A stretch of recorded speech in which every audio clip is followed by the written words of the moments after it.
All right, I'm live. Excellent, excellent. All right, so I am doing this stream. I put a little thought into it. I want to share um my understanding and my knowledge about what's happening and what's going forward. A lot of people are very concerned and should be very concerned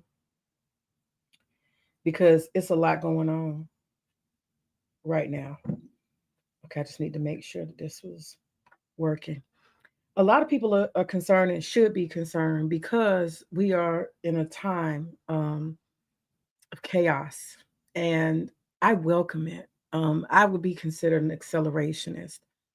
I've been very aware most of my life about um, the things to come. I've been very, very aware of the New World Order and this change. I've been anticipating it, I would say, my whole life. And one of the things that um, I have to say about myself, I don't share this much because it sounds a little bit out there, but it's not really out there. Um, the world is a very complicated thing. It's very complicated. And people have said it before many, many times that we only use a small portion of our brain. And what is it? 3%, 4%, something very small. What is all the rest of it? What does the rest of it do? What is the rest of it capable of, right? And then you have to go into the cosmology. You have to look at how the biosphere is designed, how things are intricate, you know, how things are interconnected. They cannot be separated. This balance, this beautiful dance between nature and God and earth. And when you get into that, then you realize that the brain is an antenna. Because we are evolved beings, the brain is an antenna. The mind is absolutely powerful, but we have been trained and designed in such a way that we do not and are not allowed to look into the depths of the unknown, right? We're not allowed, we're not trained to look into the hidden. They have various ways of trying to train us away from searching deeper, going forward. Now, the interesting thing is a lot of these concepts and a lot of these ideas are something that the elite have studied, invested in, but they hold it for themselves. They will not allow the masses access to a lot of this hidden knowledge. And why is that? Because it makes you free, and people are easier to control when they only function on one most basic, primitive level, right? I'm talking about power here, power of the mind, power. So anyway, I'm going to get to my point. I came across this stream from these brothers, and they were speaking exactly to how I see things, and I thought it was interesting. As they were talking, I talk out loud when I'm watching stuff. My husband always laughs at me because I have whole conversations. He like, you talking to that phone again? Like, yeah. So I found myself anticipating what they were going to say before they say it, and I was just like, wow, so much symbiosis, right? So anyhow, that's what I want to talk about today. Magic. I'm not getting deep into it, but I will tell you this, and I'm going to connect myself and the work I do to this concept because I realize that you cannot fight in this third dimension alone. And that's the evolution of particularly people of color, people of the sun, people of the earth. We are realizing that this man-made, white man-made world is falling apart. Okay. And so, as far as I'm concerned, I understand that we are becoming more in tune. We are becoming more psychic. We are going back to the root, going back to the earth. That's what we're doing. And all of these false gods and all these weird things they created, from currency to the IMF to the stock market to uh playing with cloning and outer world, going to space, all of these weird, playing with genetics, all of this stuff, playing with gender, all of these weird perversions that those people of the ice people, right? The winter walkers, the white walkers, all that stuff they came up with is useless. And we're seeing that it's all falling apart. And only people who are connected to that, who need that, who are part of that, are worried. People of the earth are not worried. We're going to go back. Okay. We're going to go back to our essence, back to our root. And that is what's required of us, to be at peace with that. As this chaos, as the world of the White Walkers falls apart, we have to let it. We have to encourage it. Because what they call progress is not progress, it's regression. Okay? All of that. All of that. So let me go forward, and I want you guys to listen to these brothers. These brothers are on it. I'm going to stop and go. All right, I got to make sure that my audio is playing. So here we go. Let me push play. Here we go.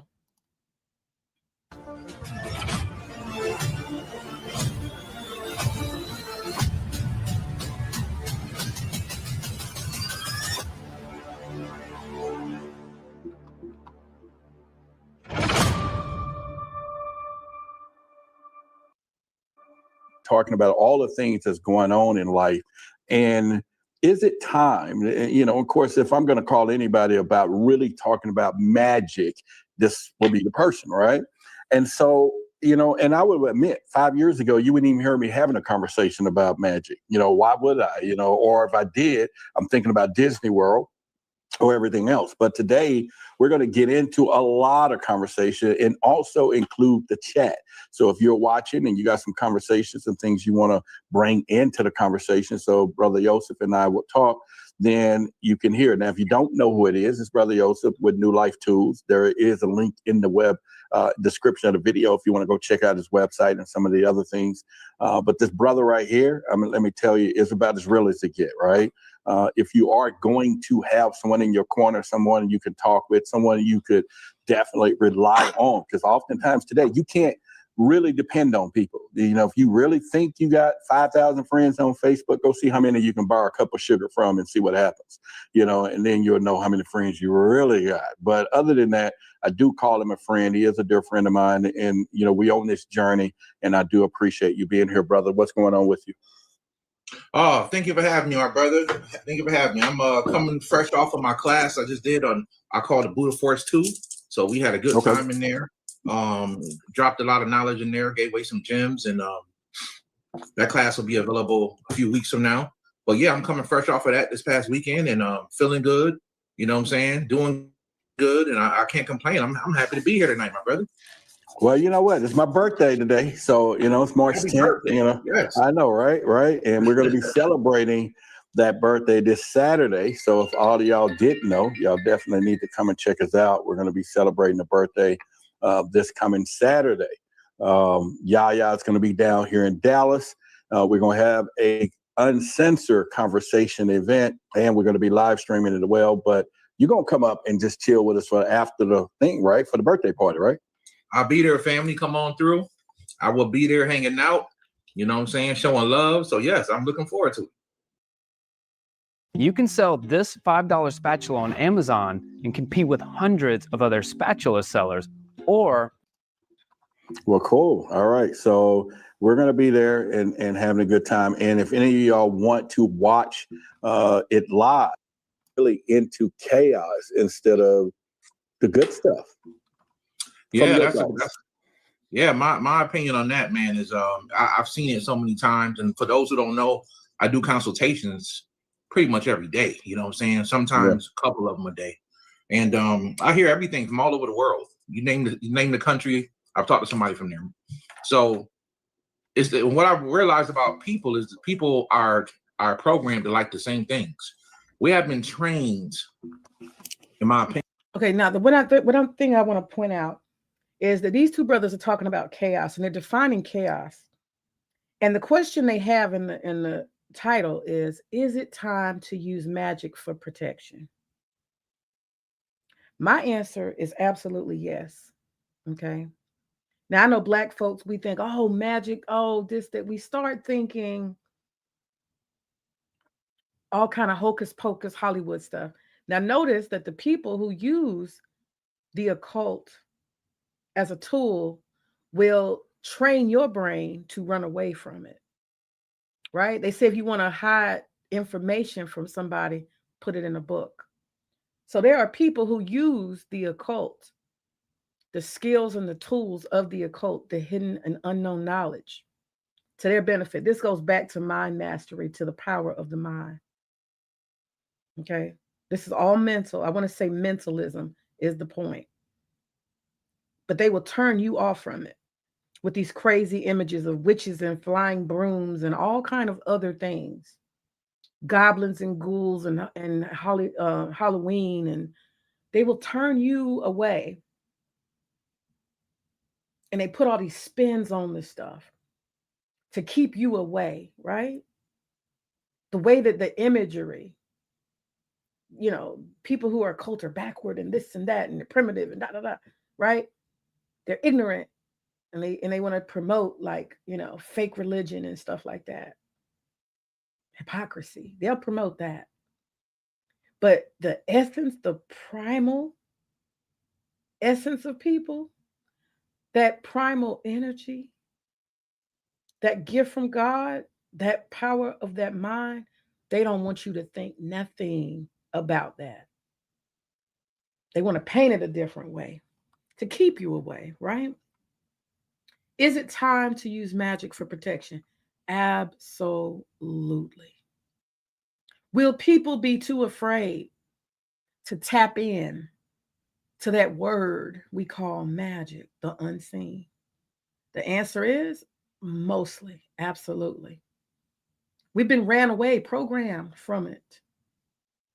They don't want you to tap in. They don't want you to explore that mind. That's not part of the game. Because then that makes you too much like an equal, too much like competition, too much like unmanageable. You understand? And I'll say this too before I go forward. One thing about me, I was going to say earlier and I meant to say, I am not somebody who ran towards this thinking, this mentalism, this metaphysics. I'm not somebody who ran towards it. I don't want to tell my whole story and situation. But what I will tell you is that in my life at an early age, I realized through multiple circumstances, in which is a case I could not deny. Okay, I could not deny. Irrefutable evidence over and over kept teaching me that I need to deal with myself because I have a particular gift that I could not ignore. And I think it's a gift and it's a curse. But I've learned as I've evolved to accept it as more of a blessing. What am I talking about? If you guys have ever seen the movie Carrie, I don't know if you've ever seen the movie Carrie. This girl has the ability with her mind to shape reality in real time. Yeah. Like it or not, in real time, she has the ability to change and shape reality. They use it all this blood and gore and she's killing people and all that, that's not the point. She's able to shape reality with her mind in real time. Okay, you got to look past the silly shit. And in my life, I realized that this is something that I have. I had to learn to be careful with it. I had to learn to control myself. I told you guys I have a spirit of vengeance in me. I always had it. And that thing manifests in real ways. Mentalism, okay? It manifests in real ways. And stuff kept happening. It just kept happening to the extent that I had people outside of myself. And you say after a couple times, that's just a coincidence. Oh, that's a coincidence. I said or I felt so and so, and then it happened. And then you get to the point where it becomes supernatural, and other people are noticing. My family noticed. So my family knows this about me in real time, all of them. And I will just say this, I won't go deep. I even had a circumstance, a situation where I was ran out of town because I was called a witch, because the whole community saw the shit go down. And I had to come, I had a come to Jesus moment. I want to say I was 26 and I got ran out of town. It was very uncomfortable. And that's why I always say when it comes to the church and stuff like that in the South, it's just something that's here and you got to deal with it. But if you are a person like me, you have to be careful what you say and how that may manifest and how that may shape people's opinions of you. Okay. I will be forever known by this. And I don't want to tell the story. I don't want to go into it. But I had several prayer groups and several churches they were doing a lot of work. Let me just say that. And it was something. It was something. And I got a reputation I wasn't looking for. And among church folk, that may not be a good thing. You understand? Everybody's not open-minded. But I have a carry effect. Can I say that? I have a carry effect. And so that was what brought me to these concepts, to the science of the mind. That's what brought me here. Because I realized that I was reckless. I was living reckless with the blessing, and it felt like a curse. And I can't get away from it. It's not something I can put up. I have to deal with it daily, and that's why I have to be very, very careful with my energy. I have to be very, very careful with my energy, because my energy has a tendency to gain momentum and speed and dexterity. It has that ability, and I have to be very careful how I direct my energy, how I spend it. I have to temper that energy and transmute it. That's what I'll say. And so it's very personal for me. I'm not somebody who sought or wants or seeking. You got people that want something. I don't want anything. I'm dealing with my circumstances. All right, so I'm going to go ahead and play this. And they're talking about chaos and defining what that is. I will let it go further, and then I will speak on why we absolutely must tap in to our personal magic and not be afraid of it. And it doesn't mean that whatever you believe already, you don't necessarily believe. It's a new dimension. I want to say that. Ashe, here we go. Opinion to like suffering. We have been trained to be in survival mode. You know what I'm saying? Okay. And we've been trained to enjoy chaos. You know what I'm saying? In a weird way. Right. Don't get me wrong. I think people like there's competition and there's healthy competition. You know what I mean? Right. People can look at that as chaotic, but that's, there's such thing as a healthy competition.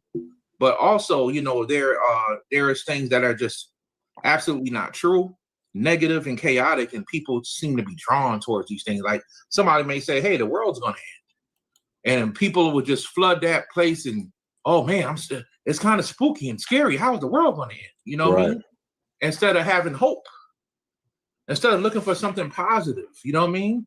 People enjoy being scared. It's something to realize. They enjoy, I'll even say it, they enjoy fear.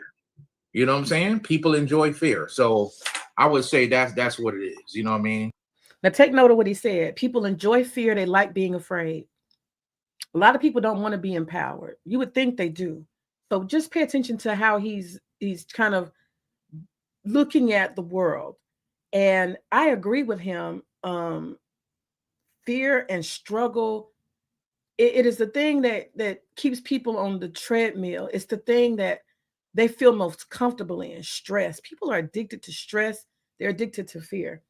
I'm not going to lie. When I look at some of these people that are online, I speak to that, but they're not hearing me. Some of these people that are online, this idea, I got to fix somebody. I got to fix somebody. Everything is wrong. Maybe everything is as it should be. Why is that? It's because people are addicted to fear. People are addicted to trouble and problems and chaos. Okay. They can't just be. You notice that. You will see that energy. It's one thing, people are joking and gossiping and stuff, but there are some people who their first and most natural instinct is to always be worried, always complaining, always distressed. Nothing is right with the world. It's an addiction to fear.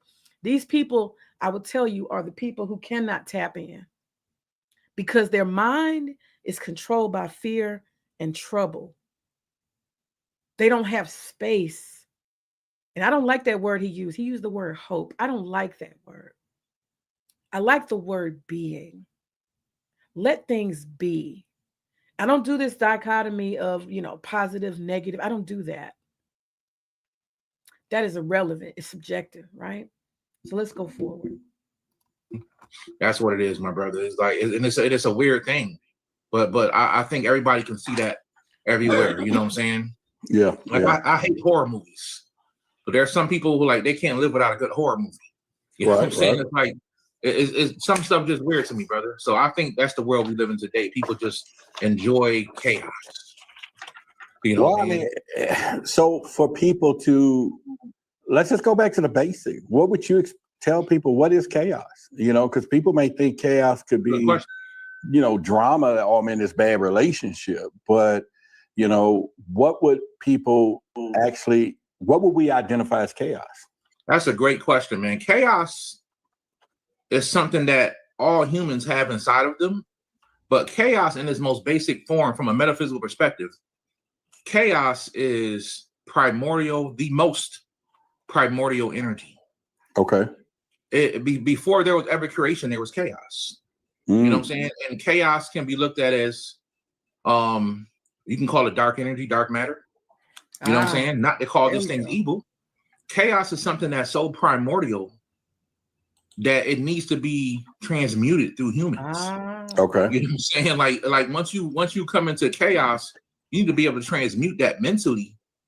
Or for those who walk the other side of the light, you need to be able to transmute that energetically. But for humans on a basic level, these are key words. He talks about chaos and transmuting it. There's all these things exist in the world. Good, bad, evil, this, that, it all exists in the world. It is allowed to exist. It is allowed to be. And see, that's the thing about organized religion. That delusion that, we're going to push all the evil out and it's only going to be good. Not in the third dimension. All exists here. And people who are not in tune to reality are having battles between good and evil. They're having those battles, right? It's really about balance. It's really about balance. All things will exist. There's a little bit of everything. Now, what's caused with chaos is when you have things that are completely out of balance. When there's more chaos than there is order, this is where the problem comes from. And there are different types of chaos as well. So I love the brother is talking about transmutation. He's talking about transferring. Trans means to move, okay? He's talking about how important it is for us to take something. This is what alchemists, this is what we do. You take a raw, primordial, primitive thing, and with the energy that you have, he talked about mentalism. You insert your will and your energy upon a thing and you transform it, you elevate it, you refine it into something greater and more useful. Transmutation. There is nothing that is absolutely good, and there's nothing that's absolutely bad. There is being, and there's also balance. Ashe. We need to process and transmute chaos on a mental level. It's not meant to be held on to. It's too primordial. Just like creation is primordial. But you can't have creation without chaos. There has to be some form of destruction. Absolutely. And chaos can be looked at in so many different ways. Chaos can even be looked at as creation in some ways. You know what I'm saying? Okay. But you know, another form of that would be destruction, because before creation, you got to have something has to be destroyed. Something has to be demolished or finished. So that's kind of what's going on in the world today. We're going through a state of chaos. So don't get me wrong, it's necessary, but you don't need to hold on to it. Some people want to hold on to it, and it never gets processed correctly in their mind, and then it drives them insane.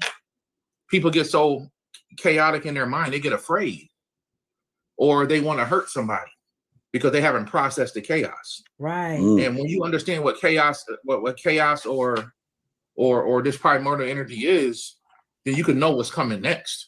Like some people will have you believe out there in the world is over for us.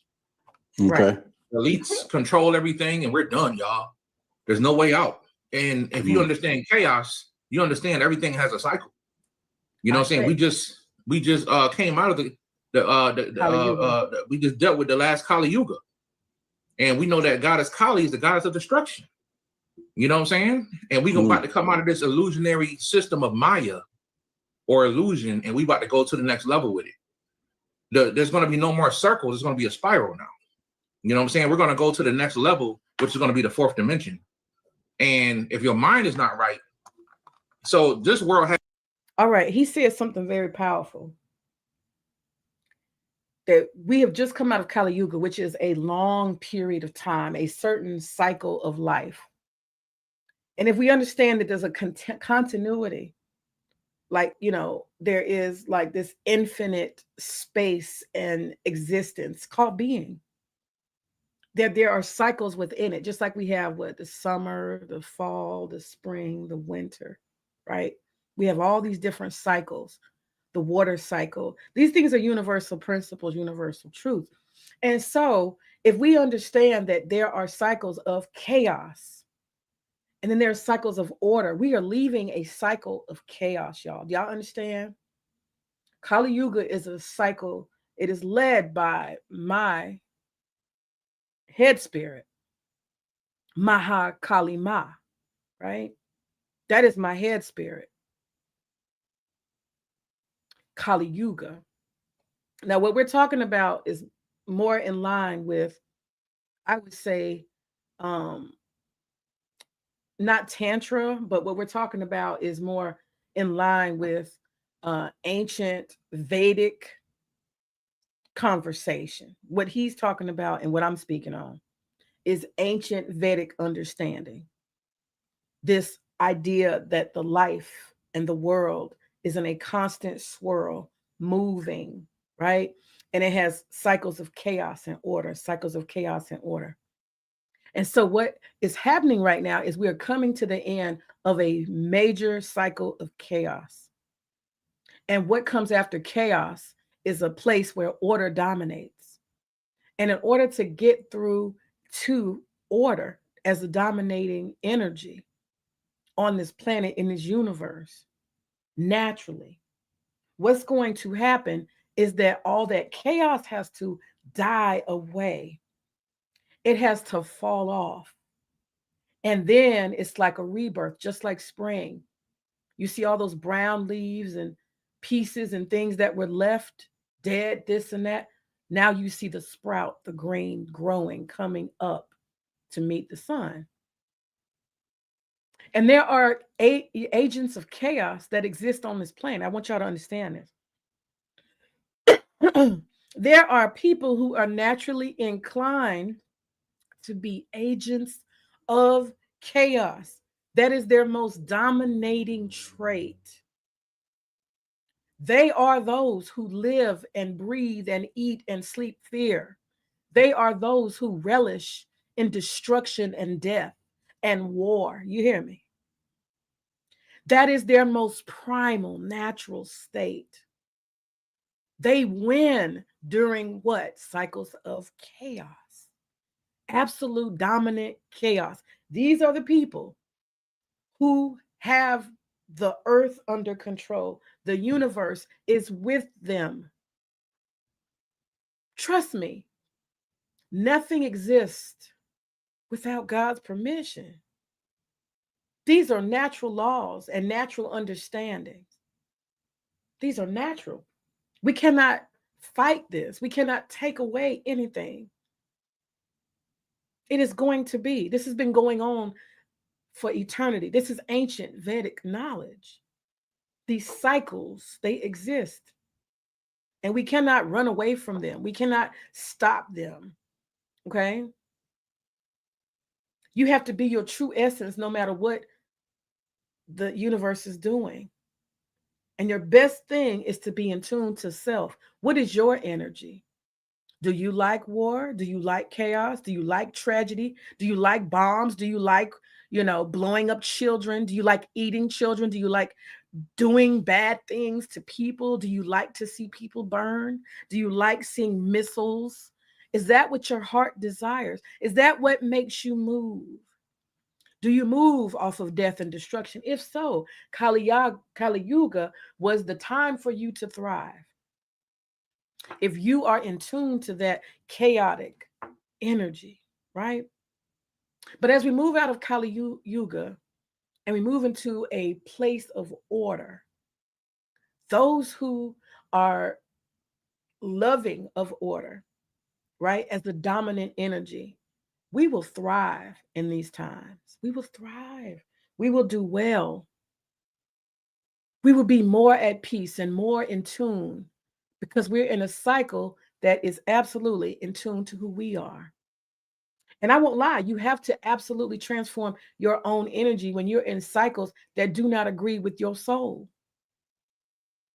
This is not new information, right? Look at it, How many times, I'm not a biblical person, but how many times has God so-called destroyed the world? This is universal knowledge. It comes in many different forms in different religions, right? God sent fire and destroyed the world. God sent water, destroyed the world. These cycles exist. They're there if you actually are looking at it.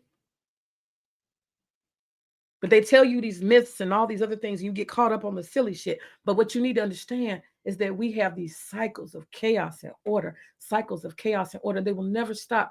As long as the universe exists, there are cycles of chaos and order. Everything is created and then destroyed, created and then destroyed. This is why Shiva is doing the dance of destruction forever. The ring of fire. It's infinite. It continues. All right, let me move forward. This brother is talking good shit. It has to be destroyed to create this new world that's coming or to open the doors for it. So if your mind is not balanced or you haven't processed the chaos correctly, and sometimes you can simply process that, family, by being prepared. I mean, some people are only afraid because they're not prepared for what's coming. You know what I mean? Yeah. So we're not ready for this process, brother. It could drive some of us crazy. So that's what chaos is. That's what Absolutely. Chaos is. But let's talk about deliberate chaos, though. It's like these people, in most cases, find the most eccentric way to say, we're going to cause chaos on every level. And then, of course, me, I'm going to go take it all the way back to the Loosh Eaters, which is reptilian and all these other entities. And it's like, it's dark force, And again, on one hand, you just said about we're going to have destruction. I mean, if you're going to go break house and build on the ground, you got to break the ground. You got to call chaos in the dirt, right? Or I'm just using metaphorically to build the beautiful home that you're going to build and disturb something. But we're talking about deliberative stuff now, where people are just walking into situations blindly. And you know what? Let's turn it into some type of world event right now. And we don't have to get into the Epsteins. We know that it's total chaos, right? It's the point. Now, it's interesting that he brings up Epstein, because Epstein is something that has existed unseen, right? And Epstein is just a little piece, just a little tiny piece. You understand the microcosm of the macrocosm concept. If you could see just a little sample, then that gives you an idea of how much in totality exists. For example, when you take a poll, they may take a poll to see where people are politically, for example. They may poll 1,000 people, right? And they do have some mechanism to say, oh, we have to be cautious that, we have biases, or the way that we pulled our sample, you make room for that. But for the most part, if you sample 1,000 or 5,000 people, you get an idea of a thing, a sample, small piece that shows you the bigger picture. I would argue that Epstein is just a little sample, a little taste of all of the types of chaos that exist, very much exactly like that. You just got to peek at it, and look how crazy people are going. Look how much that changed the order of the world. Look how that little spark of light changed everything. It exposes everything. Things that the mind could not imagine, things you would say, oh, that's Hollywood. And then you see that a lot of the stuff in Epstein was what? Life, art imitating life. And you're like, whose life is that it's imitating? Y'all remember that? Silence of the Lambs? Right? Silence of the Lamb. We looked at that man and we said, he's eating people? What's wrong with him? We've heard of Jeffrey Dahmer. They Hollywoodized him, right? Like he was some exotic, strange creature.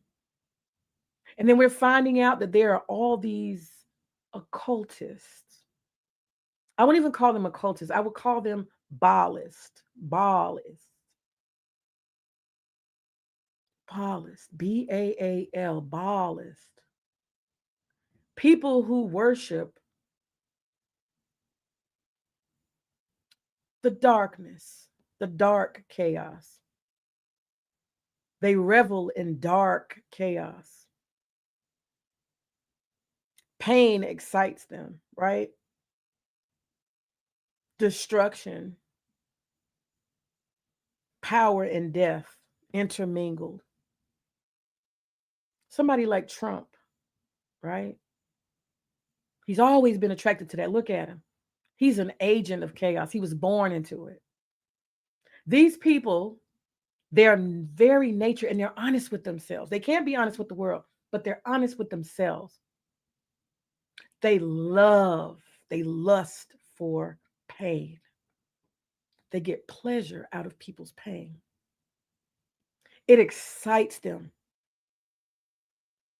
They almost, like, you can imagine they have sharp teeth and they just like ripping flesh. Nothing gives them more pleasure than destroying innocence and order. Nothing. They're addicted to it. Hollywood gave us vampires. They suck energy. They leave someone lifeless. They find pleasure. They sustain themselves off of it.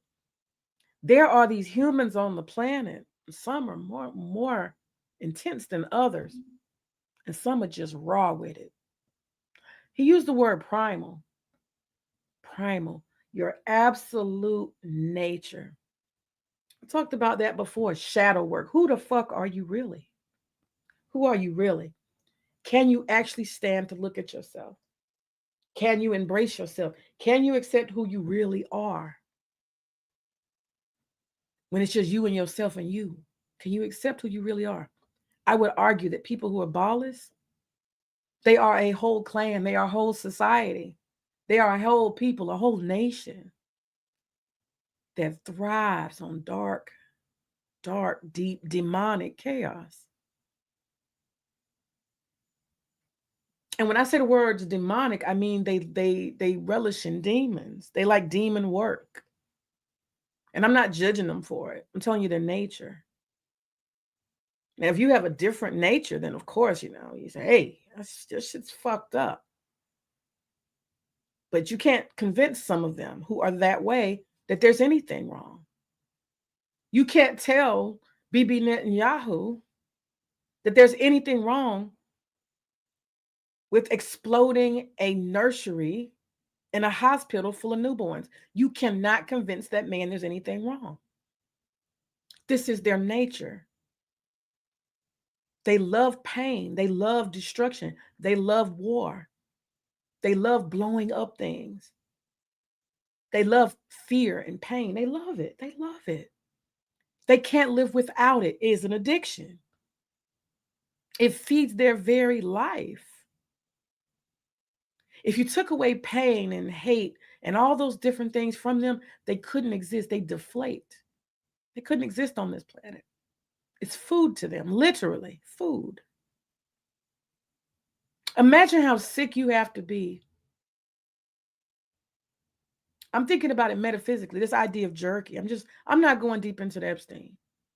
But this idea of jerky, you can read the emails. These people are addicted to it.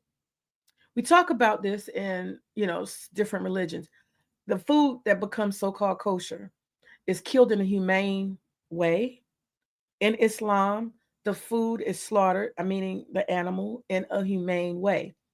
One of the things that you have to think about when you take the life of something is how is that soul being the soul, and not only that, the hormones. If something dies writhing in pain and this and that, it is just full of hormones. I'm just saying scientifically. Those fear hormones, right? The struggle, the stress hormones, all of that. And they would say on a spiritual level that it makes the meat bad. And that's why we have kosher and we have halal meats and things done and slaughtered a certain kind of way. There's a certain kind of way to release the soul, right? When we're talking about consuming animals for food, there's a certain order. Y'all hear that? Chaos and order. It is a chaotic thing to take a life. It is an orderly thing to take the life of an animal in the way that you do it. There's a balance, understand? So balance is always the pendulum. It's always the pendulum. It goes one way, another way. Swings left, swings right. So the point I'm trying to make is that those people are slaughtering, torturing, and infusing fear into human beings. It's there, and that's why they are eating it. They want to consume the energy and the body of a tortured soul. Ooh, I can't tell you how deep that is, baby. I cannot. But, something that's unbeknownst to most people, but we can look at, when we think about what's happening in these other countries and the names we can't really talk about as much that, block everything. But it's like, it's all operating under the name of God, though, but it's chaos, Absolutely. And why are we missing that is what I want to know. Well, we like I said, we have to understand what chaos really is and learn how to process it. And this is why I recommend people get into the hidden mysteries of information, which people call the occult. These people study the occult that run the world. Yeah. Occult means to hide. Yeah. We've been trained to think occult means satanic worship. Right. But it actually means to hide something. So if you want to understand what's hidden, you need to study the occult. You know what I'm saying? And that way you can understand what they're doing. You can also understand, if you want to call it, God's idea of what's happening right now. In Kabbalah, there's something called the chaos that God allows, or the evil that God allows. And that's what I was talking about. Everything has a permission to exist. This delusion that people got to chase perfection. I see that in a lot of religious groups. This chasing of perfection. Everything is evil and everything is good, and we got to chase it down and shame it out and all this type of shit.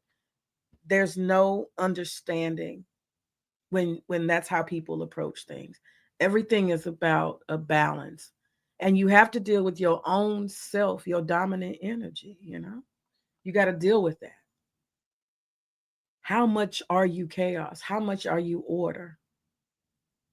Can you balance the two? A lot of people are just fucking imbalanced, right? And some people are given away completely to chaos, dark, you know, dark chaos. And when I use the word demonic, I don't mean to use the word in demonic in like a negative sense. I mean literally demonic, demon, okay? I mean people who are given towards demons, overtaken by demons. These energies exist out here. You ain't got to look far. You can see that people are overtaken by demons. It happens moment by moment. I admit that I have a frequent visitor that is a demon, but I don't give myself over completely and totally under the control of any demon. Do they visit me? Absolutely. But I'm not afraid. I know what it is. I know how to deal with that, right? I have order that prevails most of the time because that's my dominant energy. Order. I love order. I love order of a certain type. Everybody's order is not the same. But I know I have to keep my demons in balance. I have 2 demons. I have to keep in balance that I am aware of. There are things we are not aware of, right? In Islam, it's called the jinn, sub spirits, energies that move and roam around us. There are certain jinn that are attracted to us. Jinn are generally energies, but there are demons, okay? More like chaotic energies that are attracted to certain people. Somebody like Trump, the man is completely consumed, swarming in chaos and demons. They swarm around him. I wouldn't even want to be in the same room with Trump. I don't want to catch none of his energy. I mean, like tornadoes of demons rove and they harass him. He's very, very troubled. You can see it. He can't keep his mind together. He doesn't know right from wrong. He doesn't know how to be symbiotic with anything or anybody. People call that narcissism. No, you are not at peace with anything. You completely are consumed by fear and anger and outrage and madness. Nothing about you makes sense, right? So when I see people who are in love with an energy like Trump, I say to myself, my God. You know, you uplift that. I will never forget. He told on himself, and people don't think, they don't see. Y'all remember when he tried to pull out the Bible as a prop and he turned the motherfucker upside down? That was everything you ever needed to know.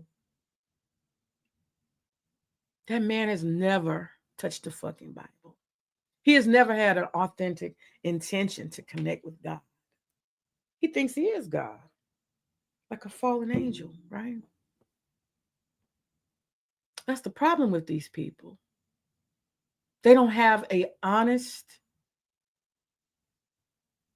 humble, humane bone in their body. Anything is okay. Nothing matters. Do you want to live around people who have nothing matters? Everything is okay. Everything is permissible. There are no limits, no boundaries. This is what I'm talking about. These are the agents of chaos. They are all around us. Some are louder than, some are quiet. Some are outwitted, some are hidden. A lot of these evangelicals, you look at them, you can see it. Man, I swear to God, I be looking at shit sometime and I be coming around. Even in the internet, you can just look in people. You can feel something. You can see it. You can see the demons swirling. If you're in tune, you can actually see in live time. They're battling. Right there in front of you, they're battling. They are battling. They're embattled people. And they hurt because of it. A lot of them are hurt. A lot of them are hurt because of what they are. So they have to patch it up with power, that hurt. The soul is not well. They got to patch it up with yachts. They got to patch it up with islands, right? They got to patch it up with fake bravado. They patch it up with lies, and they're just chaos. And they're not okay. They're not okay people. They're not okay. All right. God allows a certain level of evil. God allows certain levels of chaos. It even talks about this in the Bible, where he would send the angel of death to kill all the firstborn. You know, where he would send floods, and he would send this, and we don't have to say it. You know, you drop the Ark of the Covenant, you're dead. All these things that God didn't play. You know what I'm saying? Yeah. So there's a certain level of chaos that God allows according to his plan, right? So in Kabbalah, they talk about the evil that God allows. And this evil that God allows is meant to test us and to push out the weak-minded. And for those who pass the test, they get to achieve the next, what you want to call it, heaven on earth or whatever it is. So we must understand now there's certain evils in this world that God allows to happen. You know what I mean? God allows to happen. I'll say words that we in our human form call evil. We call negative. Okay? Because energy is just energy. We have labeled things so that we can make sense of it. Okay? That's according to his plan. Some things that the dark forces set on this earth, they have to be chaos. You know what I'm saying? They have to be destroyed. Chaos has to hit these things, you know? And this is why now you're hearing so much stuff being exposed. You got stuff happening that's never happened before. Princes going to jail, and, you know what I'm saying? And presidents being told to come to Congress. And he's right. You see it all around us. You see things that have never happened before. You're seeing a power dynamic, a shift in the earth, a shift in politics, a shift in people's mentality, right? And you got people who don't want the awakening of the people, as people who especially are dominated by order begin to move towards this next age of order. There are people who love the chaos, you understand? Because they thrive in chaos, because it's their most primordial feeling. It's their instinct. And when you start saying we got to get away, we're all collectively moving into the new cycle naturally. Okay? This is happening whether they like it or not. They can fight it. You can send any bombs as you want. You can fight as many countries as you want. You can collapse the dollar. You can do all of the stuff you want to do. The only thing you're doing is bringing us closer to order. This cannot be stopped. That's what people don't understand. There's nothing to fear. This cannot be stopped. We are moving towards a space where people who are orderly will begin to thrive. The world will begin to make sense according to people who love order. Now, the people who love bombing and killing and all of those things, they will find themselves isolated. And we're seeing that. Those who love and talk about people, everybody's looking at you like you monster. And I'm saying not everybody, but it's kind of like, I mean, I hate to say it, but Game of Thrones. You have the White Walkers, and then you have everybody else. And those people who are White Walkers, they were going to be isolated. There's nowhere for them to thrive anymore. They're going to be behind the fucking wall. And they will become smaller and smaller and fewer and fewer. This is the cycle. This is what is required of the cycle, the extinction of the White Walkers. And I'm sure there's some moment and time at some other place where chaos will come again as part of the cycle. Who shall bring that in? What shall bring that in? We do not know. The point is there's chaos, and then there's order, and there's chaos, and there's order. These are cycles. And let's not act like human beings are the center of all of this. Okay? Nature, at some time and point, there was a time, where there were dinosaurs and animals we can't even fucking exist. They no longer exist. There were no humans, probably, at that time. So this is not human-centered. I don't want us to think, oh, the politics, this, that. No, because it's not about that. It's about those cycles. And we saw that cycle, whatever that cycle was, with dinosaurs, big, huge-ass lizards ran the earth, right? They were the people before the people. And it was what it was, and then what? For some reason, they just what?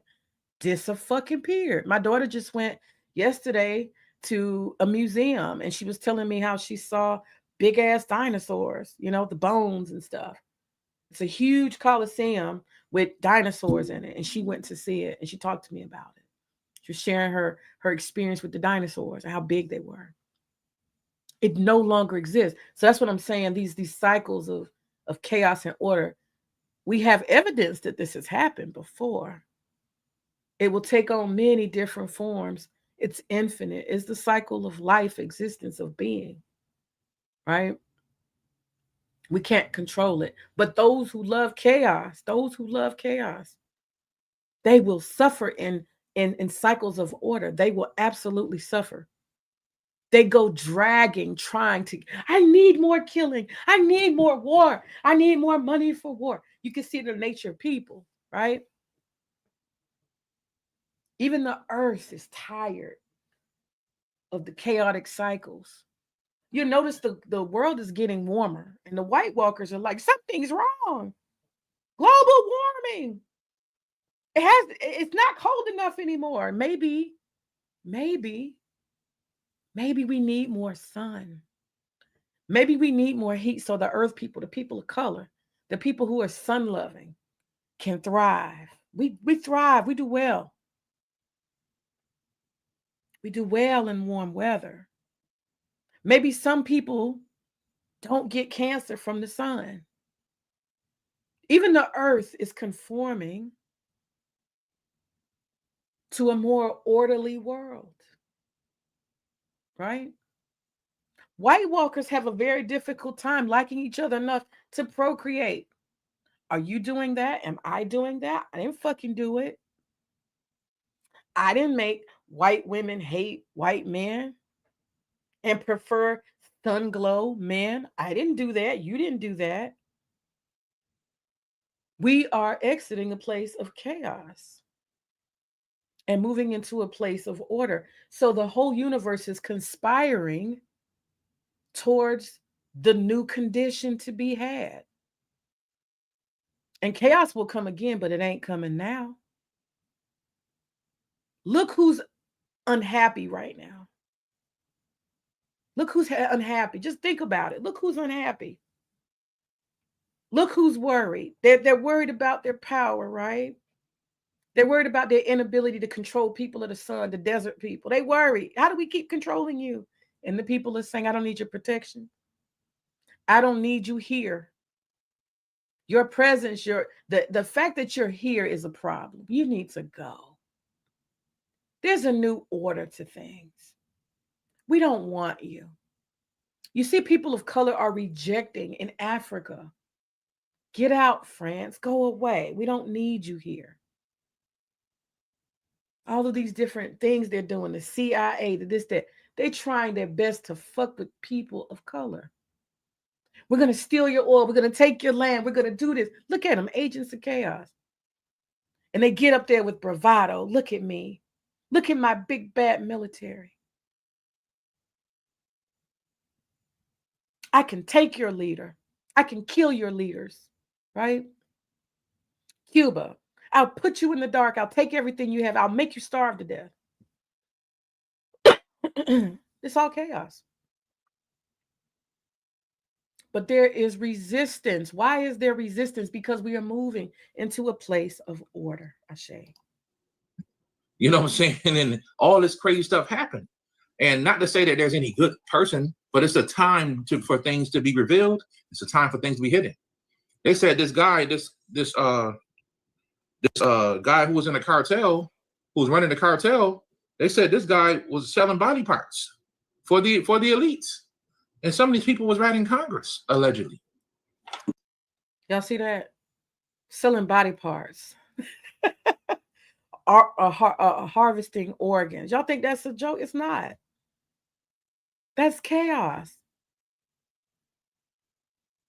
You know, a lot of stuff is coming out. People are taking orphans. Y'all think some of them orphanages are good things? Y'all think so? Those orphanages are a lot of times nothing but where you need to order a liver. Well, okay. People disappear. I mean, man, I can't even get into it. But all this stuff is starting to be seen now. It's starting to become common knowledge. We're starting to be able to see. It cannot be helped because this is what has to happen. Everybody's eyes are opening. Yes, there are people who have been slated to give up their organs by force. These homeless people, these people in jail, experiments being ran on them, all kind of stuff.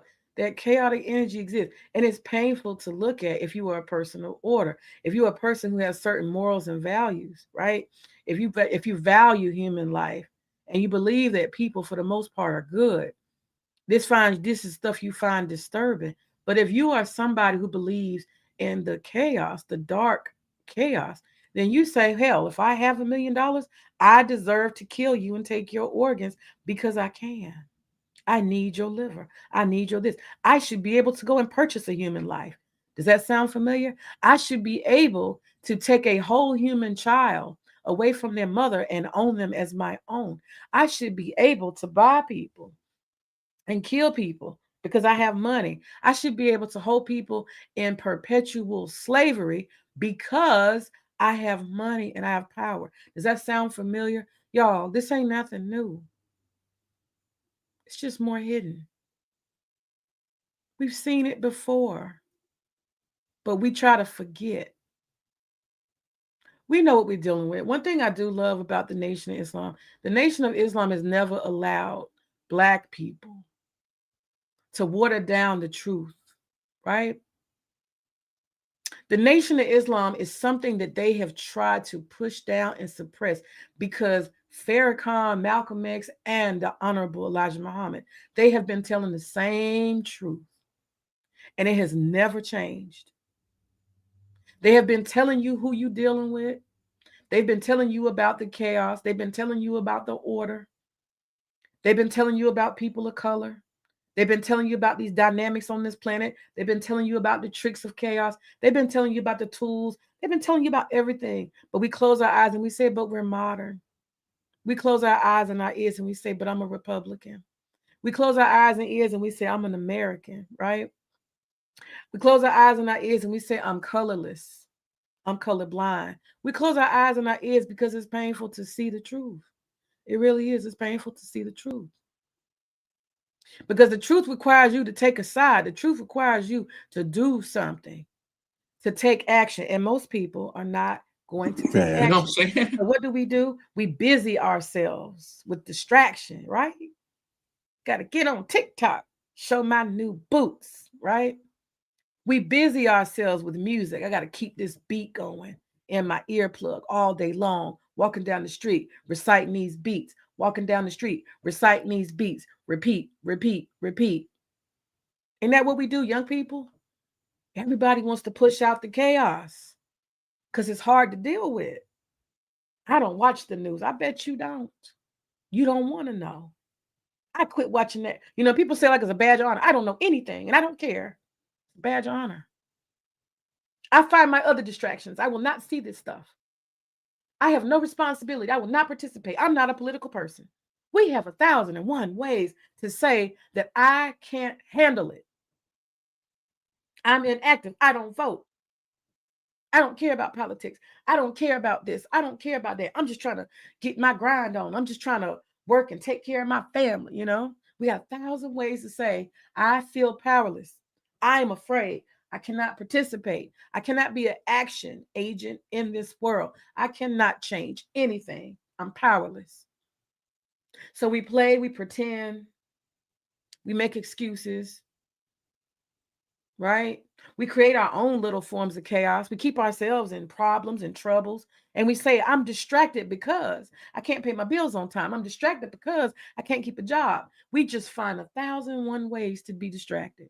We worry about other folk business. We're going to sit around and gossip on the internet. Another form of distraction, right? I'm going to chase this money. I get that bag. Another form of distraction. We do not want to deal with the energies on this planet. We do not want to deal with the White Walkers and the chaos they create. We don't want to deal with none of that. We feel like we don't have any power. We don't have anything constructive that we can do. We don't have a counterpoint. We are not able to do what? To transmute our own energy and let it go out into the universe and do what it do. We're afraid. So we pretend to be unempowered, unaware, and completely distracted. This is what we do. At least during cycles of chaos, this is what humans do. Not my problem. That's over there. It's not me. I'm not affected. I don't care. Right? It's easy, isn't it? Look at what happens. And it's okay. I'm not judging it. It's okay. But we got to see ourselves. That's that shadow work. We got to see ourselves, see the role we play. See the role we play. A lot of us think that we're so deep and we're so in tune and we're so smart and so successful. We think all of these things. But then the question is, how are you as an individual? How are you actually engaging with the energy? How are you balancing or counterbalancing? What are you contributing to this? What are you contributing? What are you doing? Are you doing anything? Are you the dog chasing his tail? Are you on the sidelines cheering chaos? What are you actually doing? Are you a change agent? Whatever side you're on, whatever energy you have, are you using it? Are you part of the game? Are you contributing anything to these energies out here that's moving around? I won't say battling, I'll say moving around. Are you on the field moving around? Are you doing anything? Are you wagging your tail, chasing your tail? What are you doing? You out there in the field somewhere, lost in the sauce? What are you doing? Oh, it's so many distractions. Oh, it's so many distractions. People don't want to engage with this stuff. They don't want to deal with it. Oh, yeah, it's so easy. It's so easy.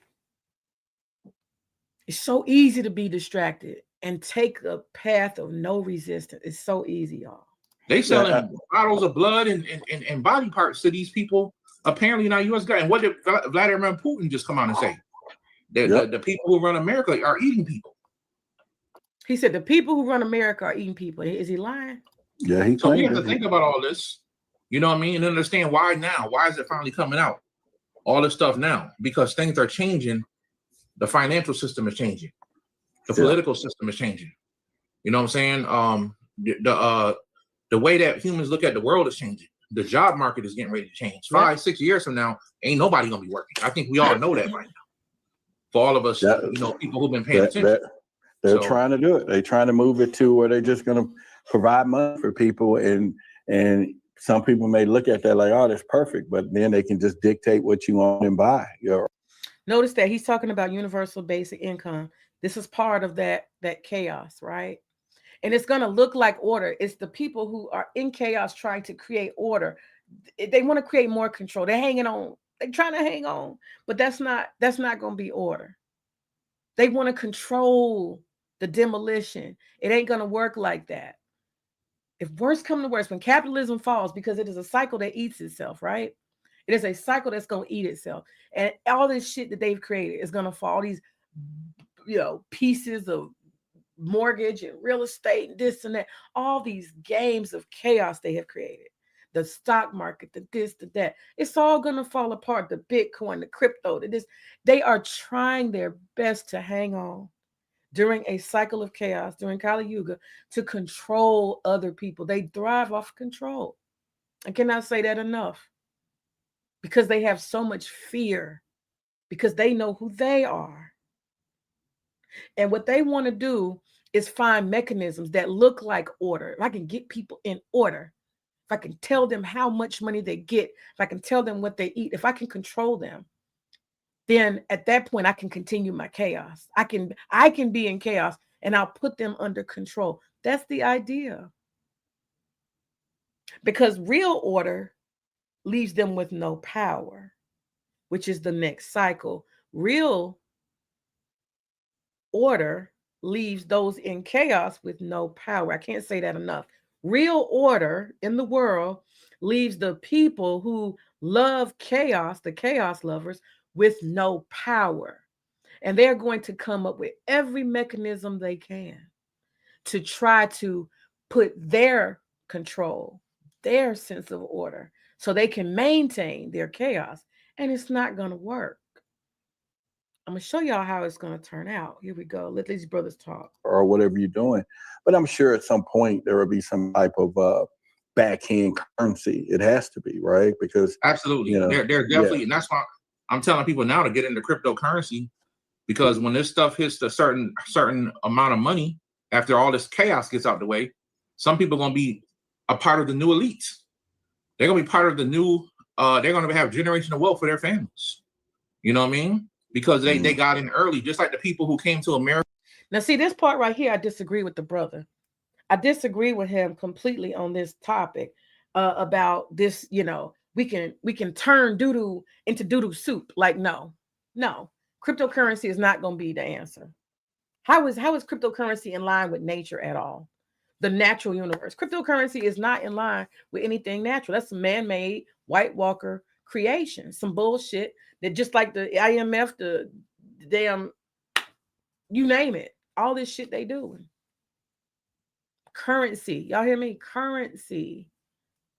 This idea my dollar is worth more than your dollar, all this shit, that's made up. That's weird.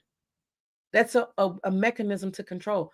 Bitcoin, cyber, whatever all that shit is, cryptocurrency, it is not the new move. It is not. That is not progress. That is actually regression. Getting away from currency is actually, he's going to admit that a little later on, but he has a personal bias. I recognize it. I respect it. The brother has a personal bias. He probably owns cryptocurrency. He probably thinks that that's his escape route. Like, that's his plan B. But 01001001 is a code. And you're not the owner of the codes. The people are not the owners of these mechanisms, these made up fantasy-based currencies. Click of a button, that shit is gone. I know they got encryption and all that bullshit, and I've seen all the little locks and the chains, and I understand. But it's electronic. It's a figment of your fucking imagination. It is a credit system. That shit is going to fall, just like credit's going to fall, just like the IMF is going to fall, just like fucking colonialism is going to fall, capitalism is going to, all these bullshit concepts made up by the White Walkers, all of it is going to, when it all falls down, right? What you going to say now? I am an accelerationist. I am looking very much forward to seeing this shit. I've been waiting my whole life to see the New World Order come before me, and it has. Okay? And we're coming into a new order that is not the control order they planned. The state of chaos, that time has passed. And they're going to, let me tell you something, like a caged rat, a cornered rat, it's going to fight. Okay? It's going to fight for its life. It's going to resist. It's going to give you everything it's got on its way the fuck out. You get that broom and you start pounding that broomstick in his ass in that corner, he going to give you everything he got. He going to give you everything on his way out. He going to hit you with left or right. He going to do everything he can do. Because he know it's the end. He know he's done. He know his time's up. This is what you watching, y'all. This is what you watching. And the earth is responding. Trust me. The earth is responding. Always. Everything is responding. Ashe. America, and they was buying slaves early, or they got into the stock market. They was buying railroad stocks, and they got into the stock market super early. Those families became wealthy. Yeah. Well, now there's a chance under heaven for the regular human, the regular person, to have wealth. to And see, that's where I disagree with him. This idea of wealth in forms of currency, that's chasing that same chaos. I totally disagree with him. And I have a feeling, again, that's a bias. This brother is probably somebody who has wanted to have money. Like he's talking about people. He means himself probably. He's probably always been that brother that wanted an opportunity, that wanted to get some money, that wanted to be wealthy. Who the fuck needs wealth? We're talking about the natural world. Who the fuck needs wealth? That's a white man's concept. I need to just get abundance. It's because you grew up in caves. It's because you in cold places where shit doesn't grow abundantly. In Africa, you got mangoes in the Caribbean, the hot places, Asia, Africa, South America. Fucking food is falling off the trees. What do you need to gather and hold all the mangoes for? They're falling off the fucking trees.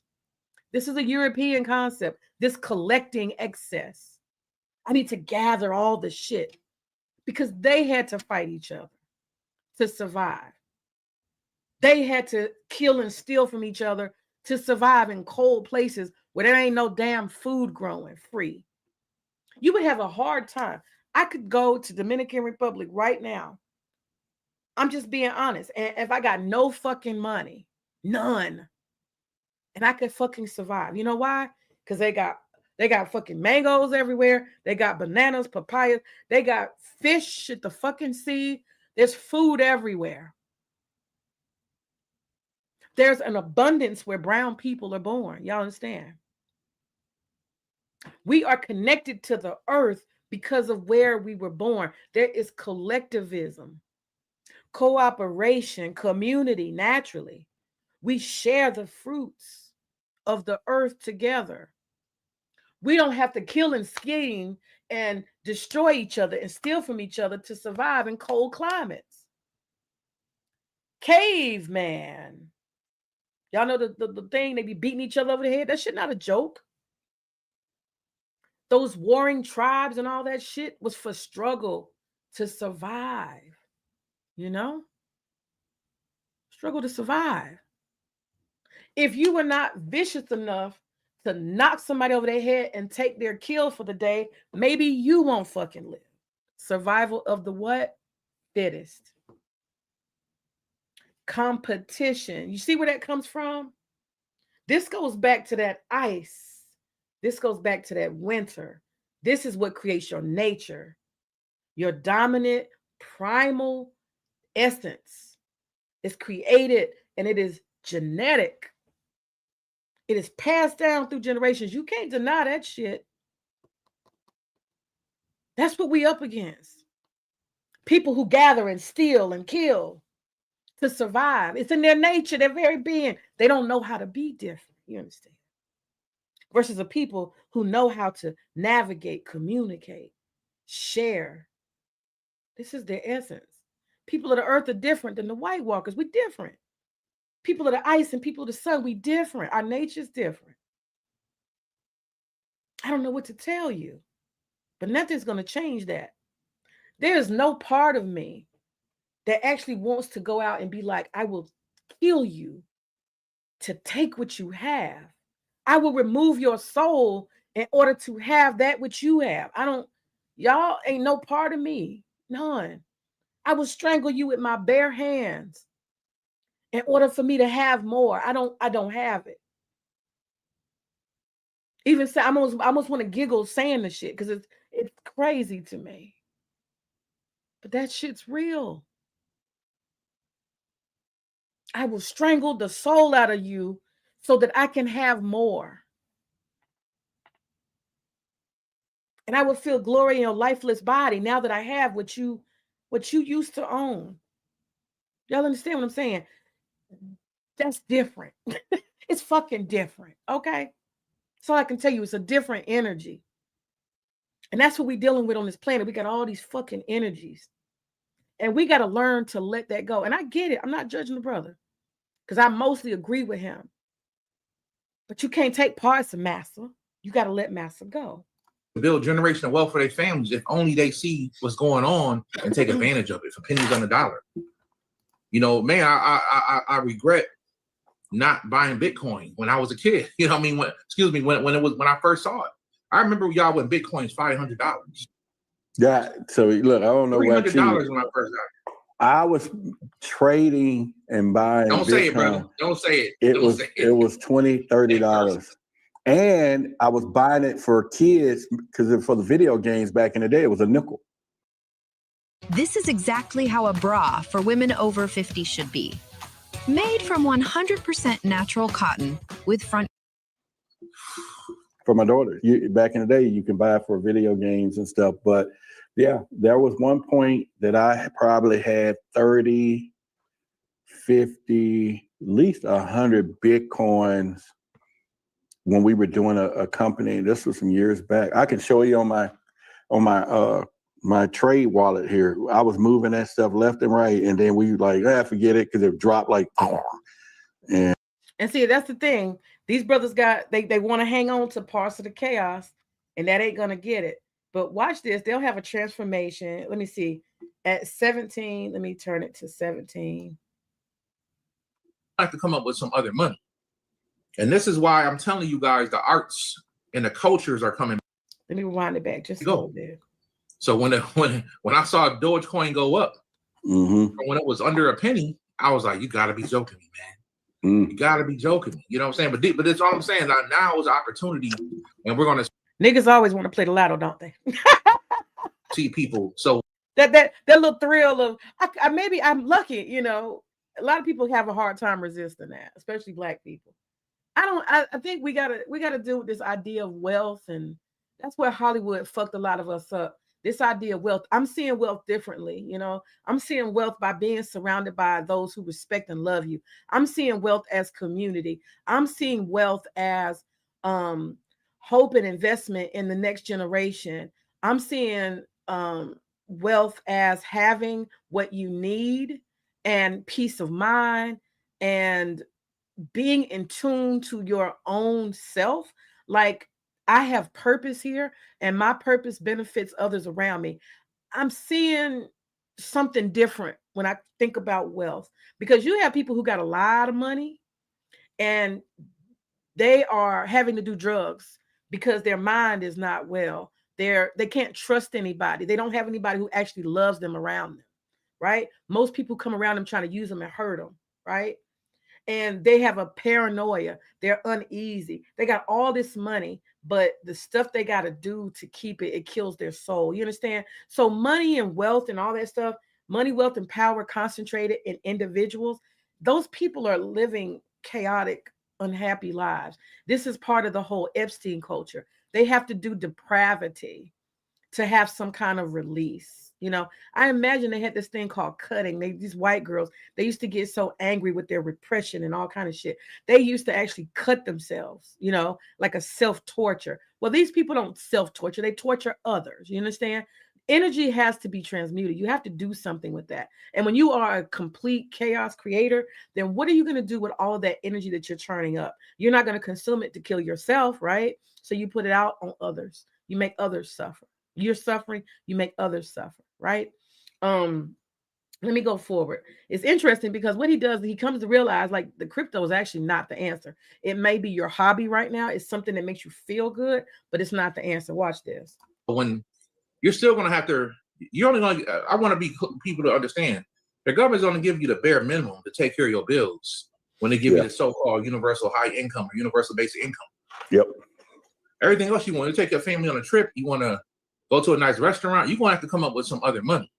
He's acknowledging that even universal basic income is a mechanism of control, and it's not the answer. Here we go.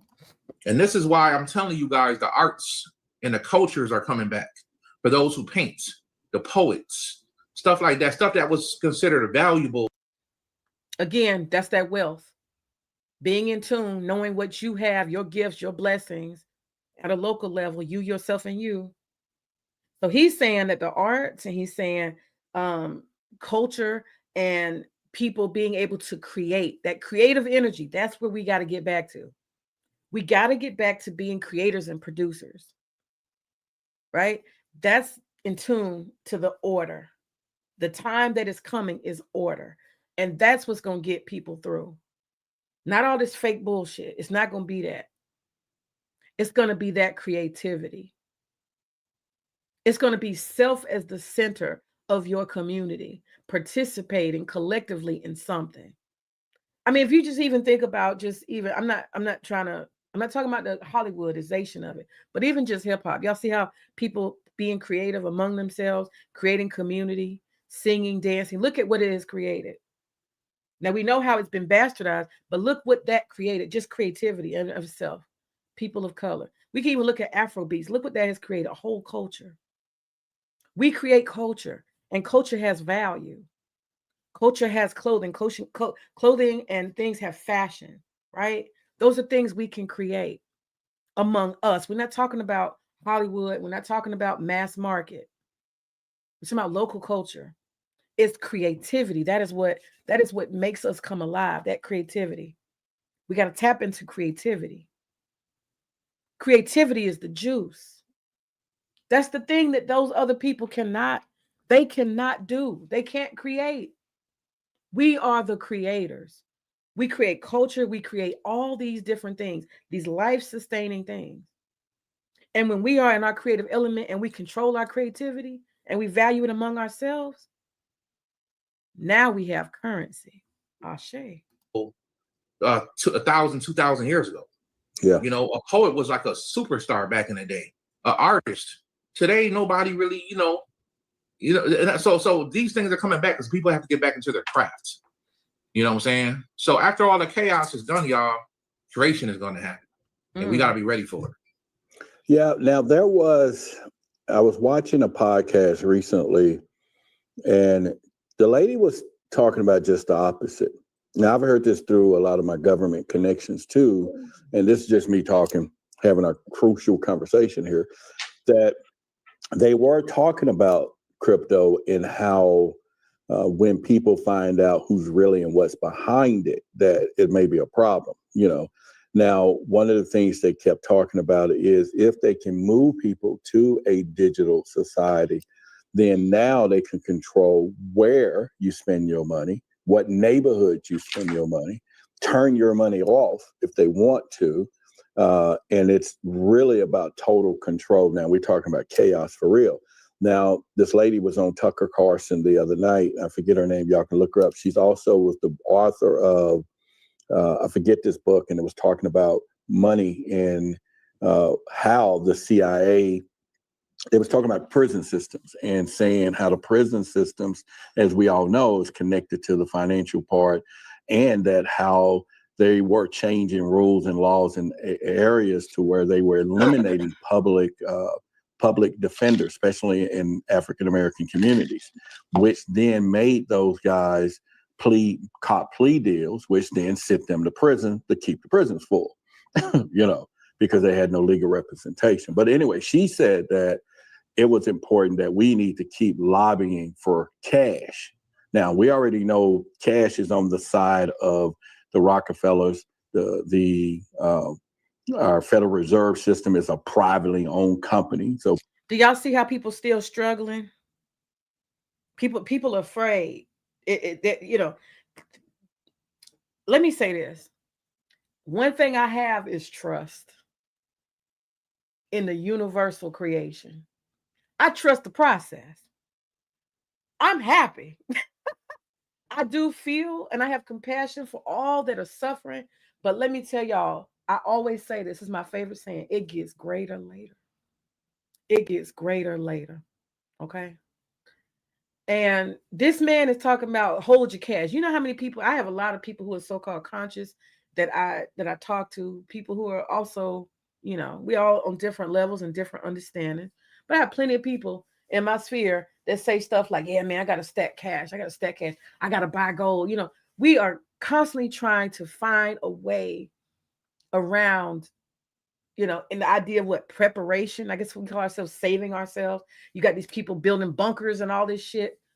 Y'all, we live in a raw world. I love about the Khomeini.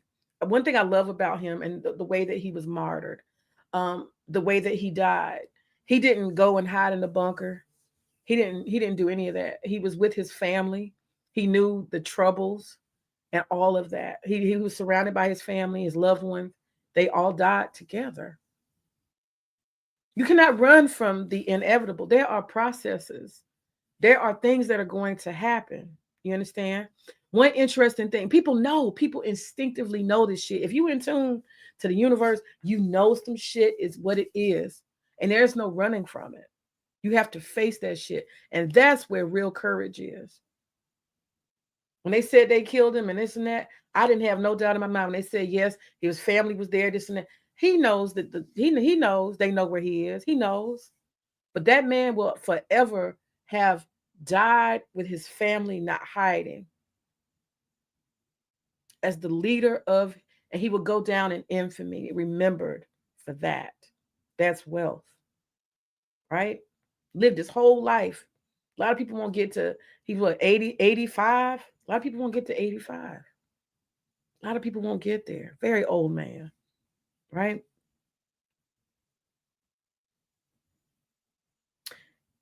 Now, interesting, I'm going to use this for example, Charlie Kirk and Candace Owens.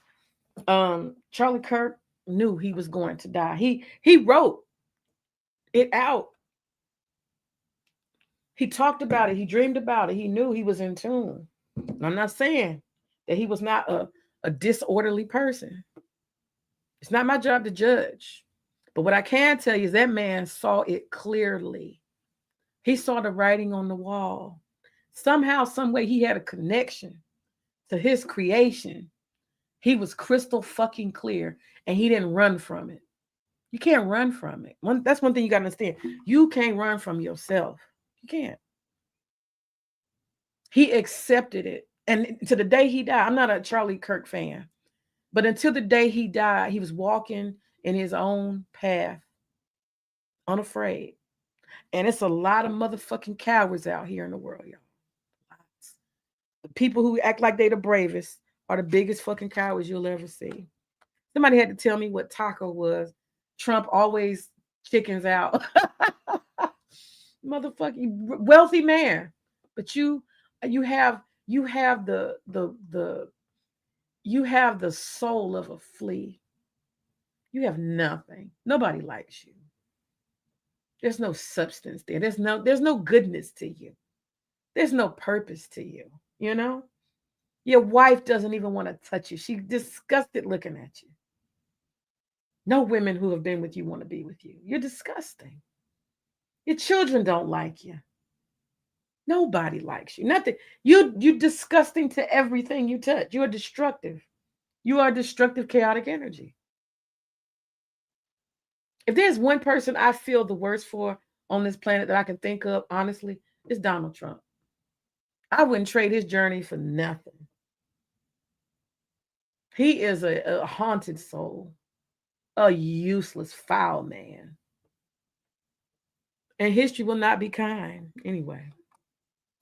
People privately own our money. And so I would think there will be a huge fight on both sides of that realm of saying, wait a minute, we can print money like we want to, or we're going to go to this money where they can control, they can monitor it, they can cut it off, they can dictate things. So that's some chaos. And I think there's a fight above us that we are the prize and they're up there fighting for who's going to control the humans, so to speak, or the world. So. Mm-hmm. Yeah. And I definitely understand that.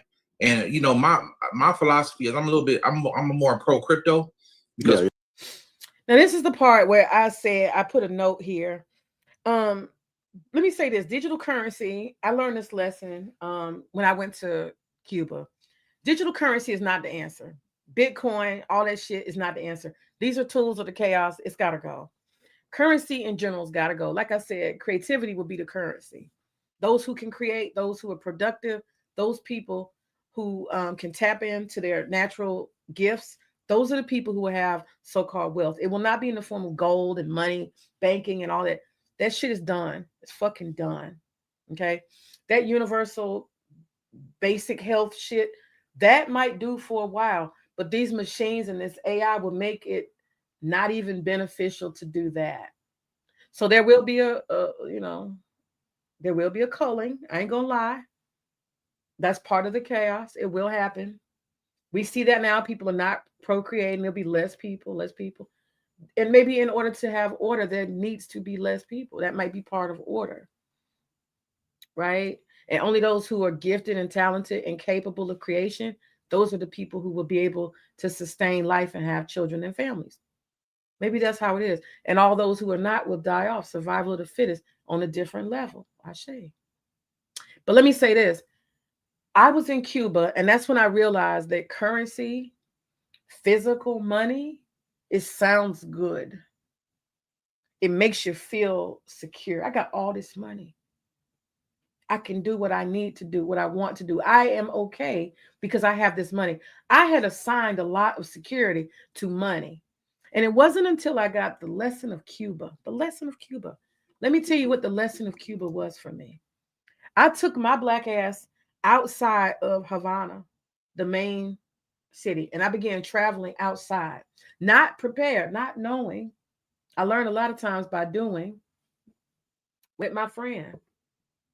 And we're in this small town. We're staying overnight in a small town. We hadn't thought this through. We're just doing some shit. Because I don't always plan everything out. I don't get reservations. I just go. You understand? And so I'm in this Cuban town, and the morning comes, and I need to eat. My friend, we need to eat. We need water. We need food. And the person who rented us this apartment did not include breakfast, lunch, or dinner. Don't ask me how I got there. I'm there. And what happens is my currency, all them American dollars I got, they don't mean nothing. I got a whole bunch of Cuban convertible pesos. That's that Cuban money for tourists. It don't mean nothing. I have come outside of the realm and the space where the currencies matter. Once you get into the interior of Cuba, if you ever travel outside of the tourist areas, you will find out that you ain't got no money and your currency don't matter. You can't survive. Me and my friend were starving almost a whole day. We had to get the fuck out of there. We begged, literally. I never thought in my life I would beg someone for bread. Because I wanted to stay. I wanted to, we realized we couldn't stay in that area. We couldn't do any tourism. It must have been something natural. Like, I can't remember. Maybe it was a cave or some shit we wanted to do. But everywhere we went to restaurants, we went to like little stores, and we said, hey, we have Cuban convertible peso. They said we can't use that. We don't have tourists here. We're not taking that. We don't touch that money. We only take national money, which is from actual Cuban money, Cuban people money. That's all we take. I went to a couple of Cuban people. I said, hey, can we exchange? Can I get, they're like, no. We don't touch that money, and you can't touch that money. We can't touch yours, and you can't touch ours. That's the rules, and we're not going to do different. So I found myself, I could not buy no water. I went to a place, it's like a cafe they have in these towns. And this is where the Cuban people can go. They get eggs. They can either pick up their eggs and their bread and stuff like that daily. There's a line. And that's where they get their literally daily bread, right? It's a bakery, and they give you eggs and stuff like that. Every Cuban who wants that is part of your national meal plan. And they also have a cafe where they will actually just cook the shit for you. If you're old, they said it was a cafe for older people. And so you come as an elder and you sit in the cafe, they cook your eggs and your, just like a restaurant. But there's no payment. No payment. Like a little breakfast spot. So you got two choices. You take your eggs and your bread ration and you go home and you cook it, or you can sit in the cafe and eat. I literally sat there and I watched Cuban people eating eggs and bread and drinking water and juice, and I couldn't have any. And I said, well, I'll be a damn bitch. Wow. I am literally sitting here as an American with all this so-called money, my American passport, right? And I have more money than all these people in my pocket right now that are here, just based on economics. And I can't get a motherfucking egg. I can't even bribe these people. I went up to them and said, hey, look, if I just give you like this many Cuban convertible pesos or this many American dollars, can you just pass me them eggs? We will go back. Just pass me the egg. Can I go to the back and get the egg? That shit don't work in Cuba. They said, no, ma'am, this is for the Cuban people. We're not selling you shit. They refused to sell me eggs. I wasn't trying to corrupt their system. I'm just trying for me and my friend to get like 4 eggs and 2 pieces of bread so we can eat for the day.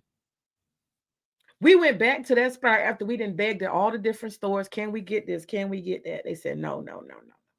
So my currency didn't mean a goddamn thing. I don't care how much of it you got. It don't mean that. So what I'm telling you is this whole Bitcoin that shit don't mean nothing.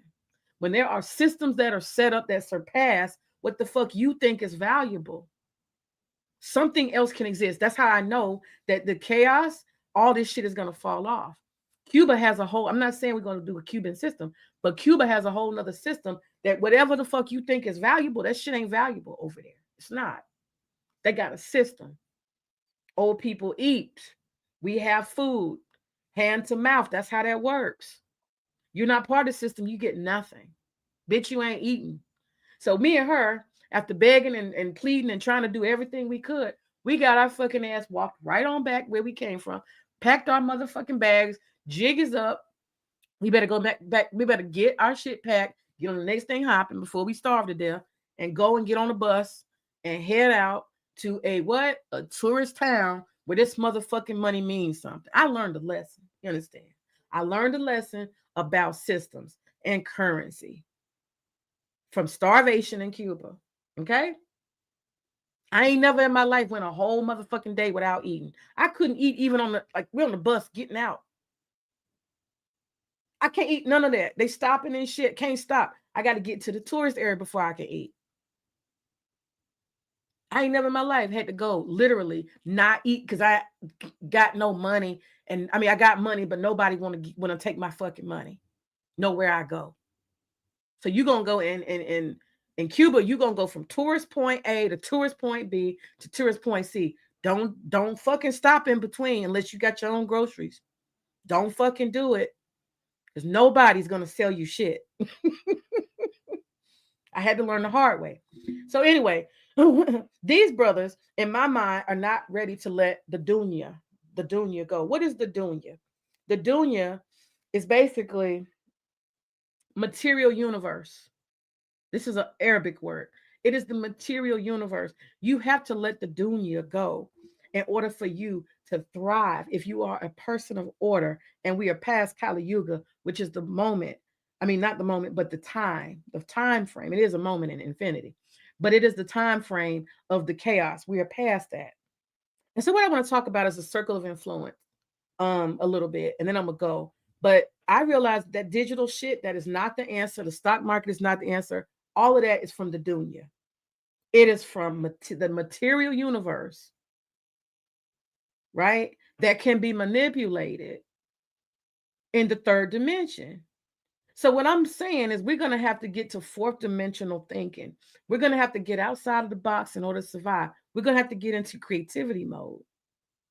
We're going to have to get into creation and new systems and acceptance of something that we've never seen before in order to survive.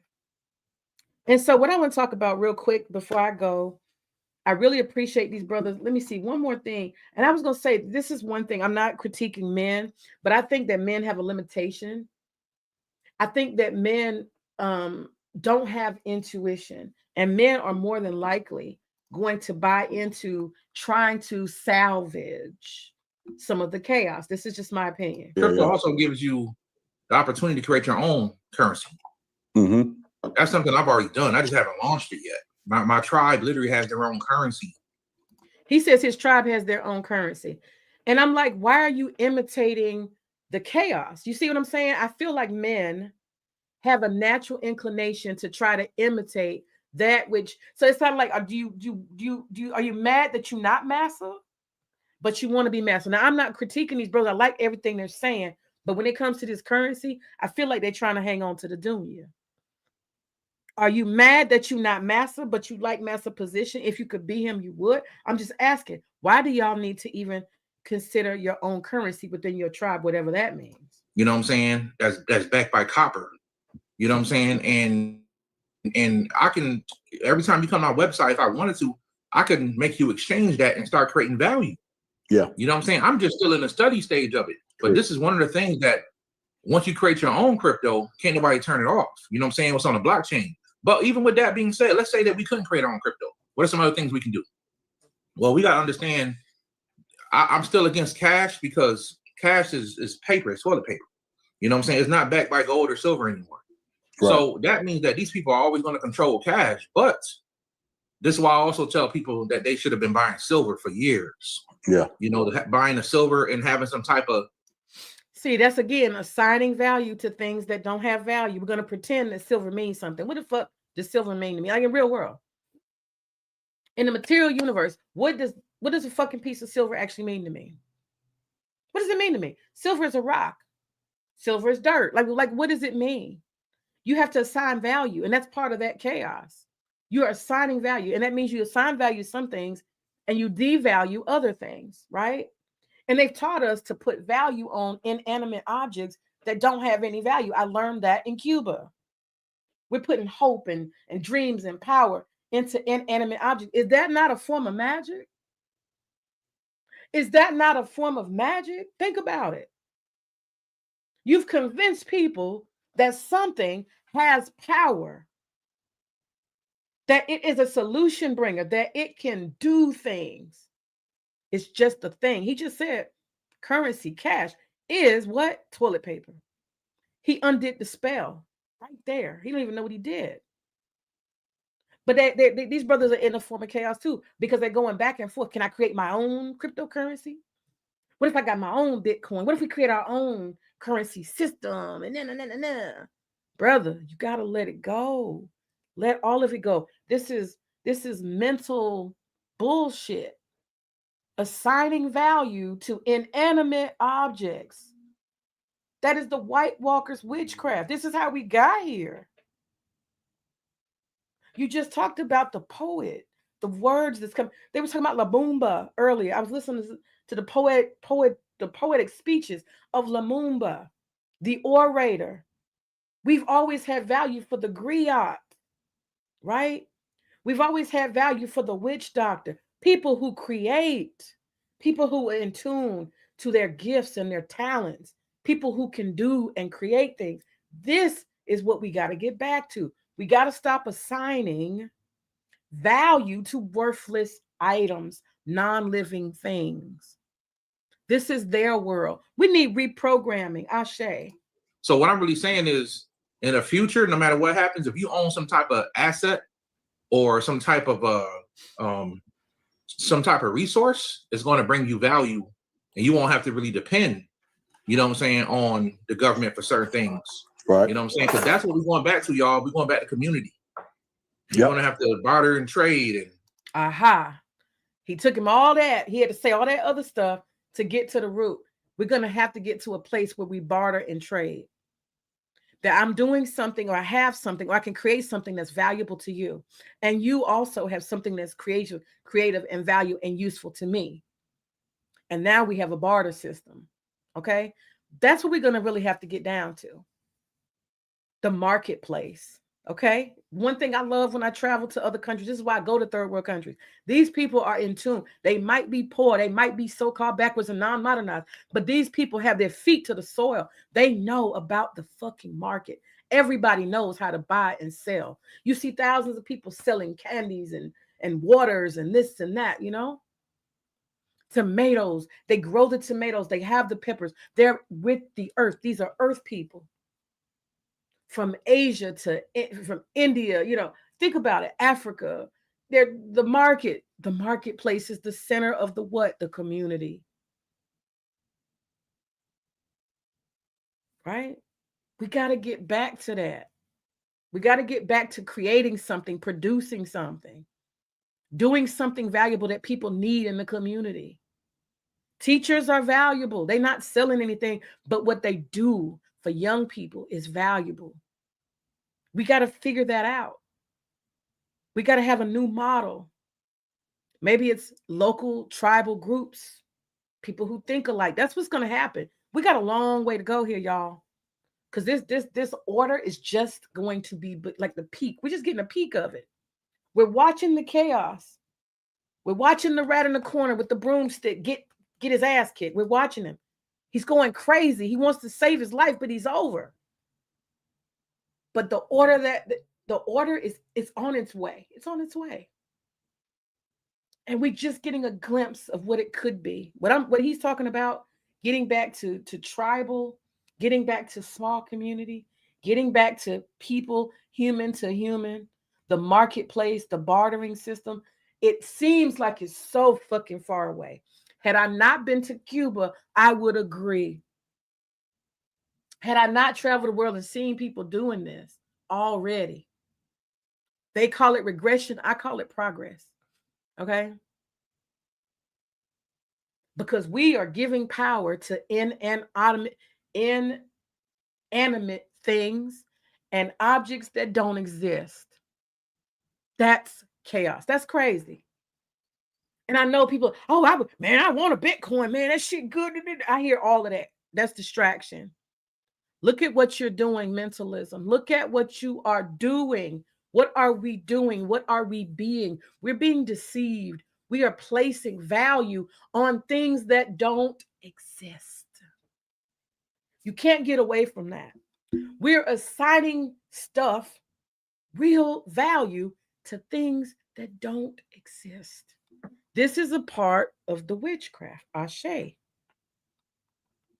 I'm going to end his stream here. You know what I'm saying? We're going back to a way of life that some people don't understand. So, and those who've been following me for years, I'm not saying I know everything at all, but those who've been following me for years, I ain't been wrong yet.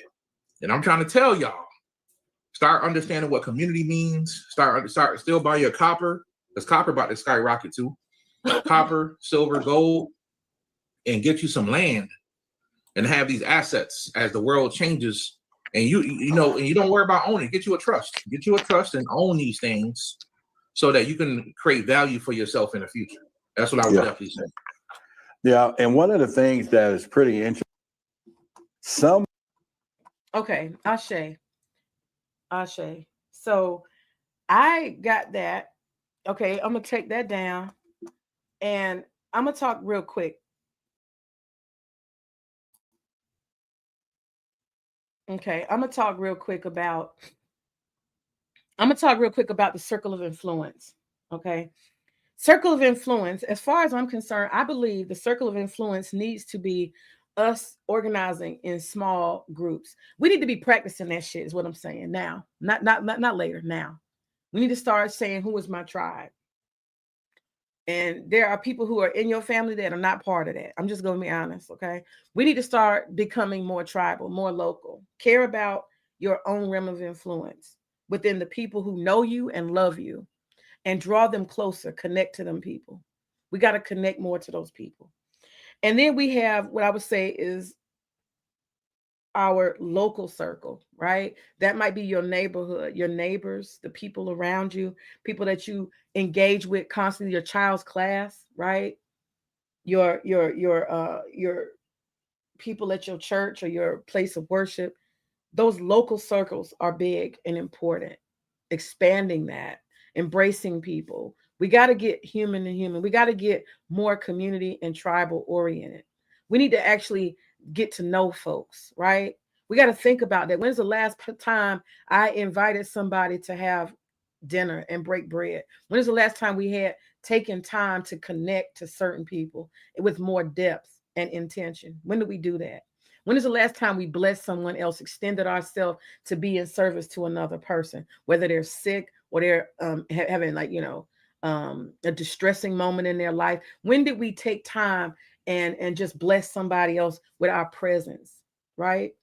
That's the type of shit that we need to do. We got to start shifting our energy. That's that transmutation. Another thing I was thinking about is the greater community. Once you get past the one that you know well, what about your greater community? If you are able to expand out and basically have some positive influence over your greater community, that might be your town or your county. What things can you do to connect to your greater community. You know, there's places where they have like farmers markets, you know, stuff like that. There's all kind of stuff. There's mentoring programs. I'm just saying we want to connect to people at different levels because we're going to need each other, you know, and we're going to need those type of resources. It's important right now to know when there are people who are growers, right? And they make products, like to support what they're doing. I know the city of Lithonia, I know Stone Mountain, I know Tucker. They all have like a day where they allow gardeners and farmers and people who are creatives to come out with like cost little or nothing, and they create a marketplace. This is the important stuff. Getting to even know our local farmers, people who produce, supporting them, start buying their fruits and vegetables and whatever they produce, knowing where fresh water is. You know, my mentor, she's always telling me about the new streams of fresh springs that she comes across. We know where all the water's hidden, okay? Fresh water. Stuff like that. So it's not just about the people, but it's about what resources exist in your city and county, and being more resourceful, getting to know the people who control the mechanisms of even your local government. That's important. And then there's regional, you know, how can I influence the region in which I live? You know, that could be in the form of public education. I'm about to take a class. Me and my husband are about to take a class on water barrels offered by our county. You know, you might want to create networks of people who garden. It's so many things that we can do to connect to other people regionally in larger spheres. And then we have whole society. You know, sometimes we can be change agents by having a product, a message, a mechanism, a concept that people beyond our immediate reach, you know, just in all of society can benefit from. There's plenty of people like that, you know. They inspire others. I'll give you an example. Queen Afua, she's the perfect example. She teaches women how to heal themselves naturally without, you know, modern medicine, you know, which is a form of witchcraft. I got to go because I got shit I got to do. I got 9 minutes left. So what I'm going to do is y'all got to forgive me. Let me see. Stop screen. Okay, so I'm going to add an image. I'm going to share screen. I'm going to add something. I want to show you guys, let me see if I can show this. Share. What did that do? Okay, that took me off. Okay, I'm going to show this. Now this right here, let me see if I can put this full. This right here is when he said, can we use magic to deal with and fight chaos? I absolutely have done that as an activist. I have absolutely done that as an activist. This screen here, you see me, okay? Let me go back up here. You see me right here. This is me, and I'm wearing white. And I have asked that the majority of the people who come to this was a healing, a call for healing. As a person who does not like chaos, I don't like people being killed. I don't like people being hurt. I don't think it's powerful. I think it shows that we are broken, right? And this was a response to Charlottesville, Virginia, if y'all are familiar, in 2017. And I called together in the town square of Decatur, the community. I had no idea that it would be an overwhelming amount of people. I had no idea it would be helicopters from Channel 2, Channel 5, and 11 circling the damn square. I had no intention. I thought it was going to be an intimate event. I think I only brought about 100 white candles. This was a ritual. This was a community ritual. I also thought that the majority of everybody, because at this time it wasn't all white, I thought the majority of those who would show up would be Black. And this brother beside me, he is the president of the Georgia NAACP. That's who he is. He's an attorney. He's my good brother. So he's over the state NAACP. And I am standing here reciting an incantation, a formal call to people, to the ancestors, about how we need to have humanity. We need to have decency. We need to learn how to treat each other. I was disturbed that these Confederate monuments brought out demons. And so I proceeded to create a healing space so that people could have affirmations about what is true and what is real. And that is that no matter what you believe, you need to treat people with dignity and decency. They had killed 3 people during this Charlottesville fiasco. You see the crowd. This is not all the crowd. The crowd was everywhere. What was the center was what I was saying. I was doing call and response. I was saying the words. My brother here, he was saying them louder because his voice is much louder than mine with the megaphone. They were repeating the words that came from me to him, and then they repeated them back as a collective. It was one of the most beautiful rituals of healing I have ever experienced. This is a healing ritual that I designed for the community. I asked everybody who could to wear white. You will see there are lots of people who got the message. They understood the mission and they wore white. We had little children. I brought these from the Dollar Tree. I ran all around the Dollar Tree buying all the white candles I could. And we had children holding candles, lit candles. And then I created an altar. And I don't have a picture here, but this is the altar space. I allowed the community to create a mass altar space. It was amazing the things that people brought to contribute to the altar space. We had flowers and we had like Mother Mary, all kinds of things. People brought rocks and seashells. People brought pieces of flowers and berries and all kind of shit. People brought a lot of different interesting things. People put jewelry there. It was an offering to the moment. So you can see that. So what I'm gonna tell you, and these people are repeating the words that are coming out of my mouth right here about a call for greater humanity. Learn how to treat people. Learn how to see people as a soul, having value just like you have value. Treat people like you want to be treated. That was the call. I was asking people to be human. And I designed this ritual, people to wear white, to hold and light the candle, to repeat the words. This is my good friend. She wore white and she had some words to contribute as well. You see the children, they're hearing a Black woman, they're hearing a Black man call to the greater society and say we need to treat each other like we see each other. Have some humanity, have some compassion.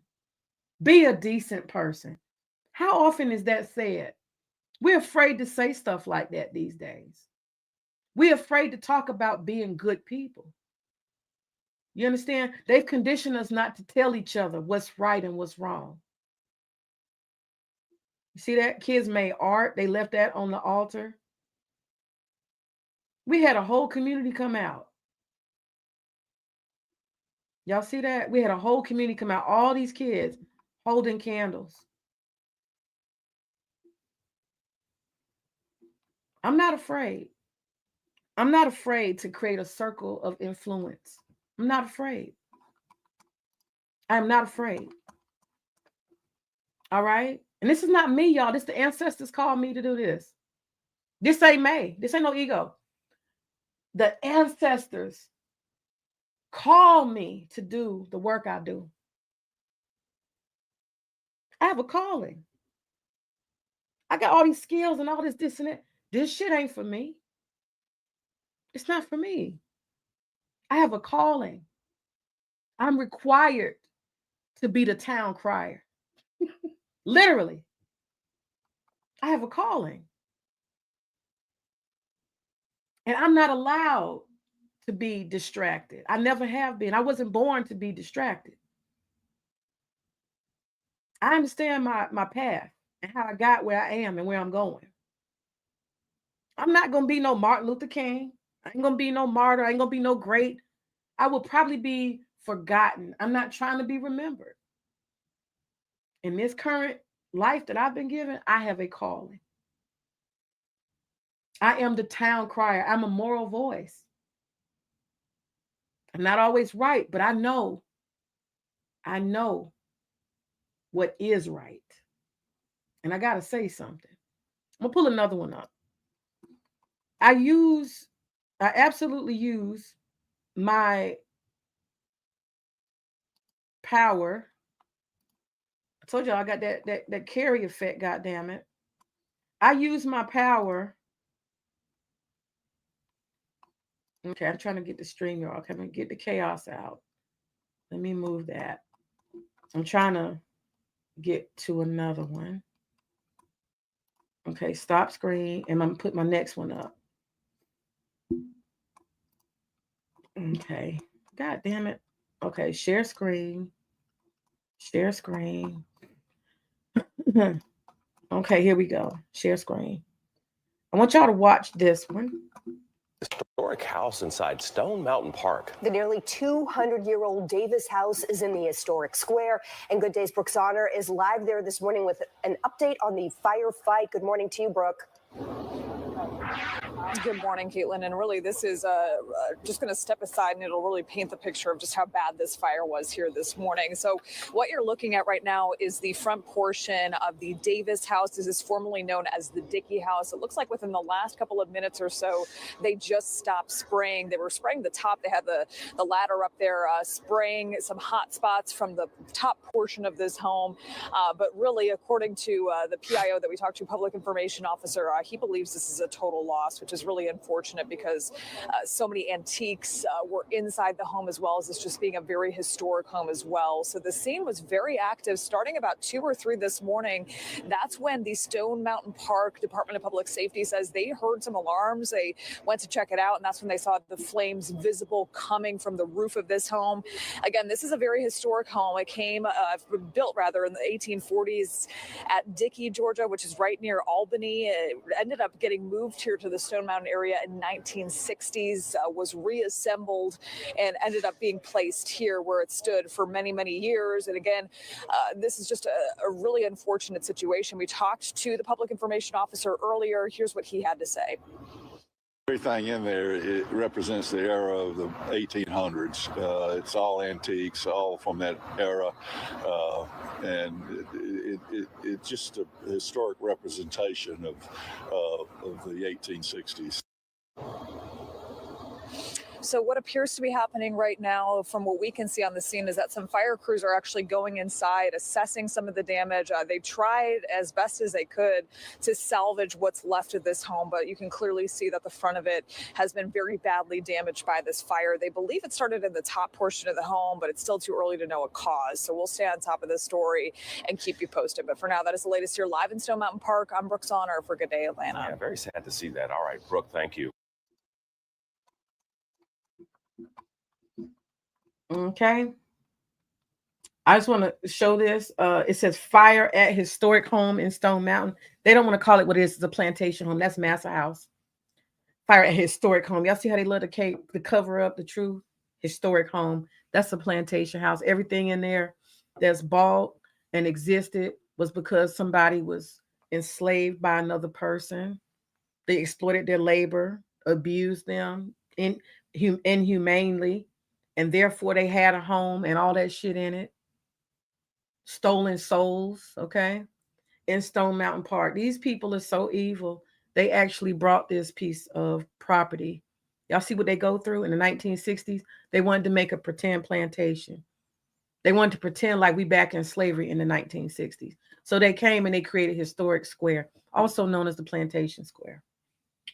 It's a whole area where they recreated slavery time. Can y'all believe that? Like it's a fucking amusement park, like it's a joke. Public State Park. Isn't that offensive? Anyway, it said it's ruled not to be arson. I just need to say that. Y'all understand this fire. Y'all see that? This fire. This is the ancestors. I prayed over this place. I prayed that it would come to an end. I visited this place. I hate this place.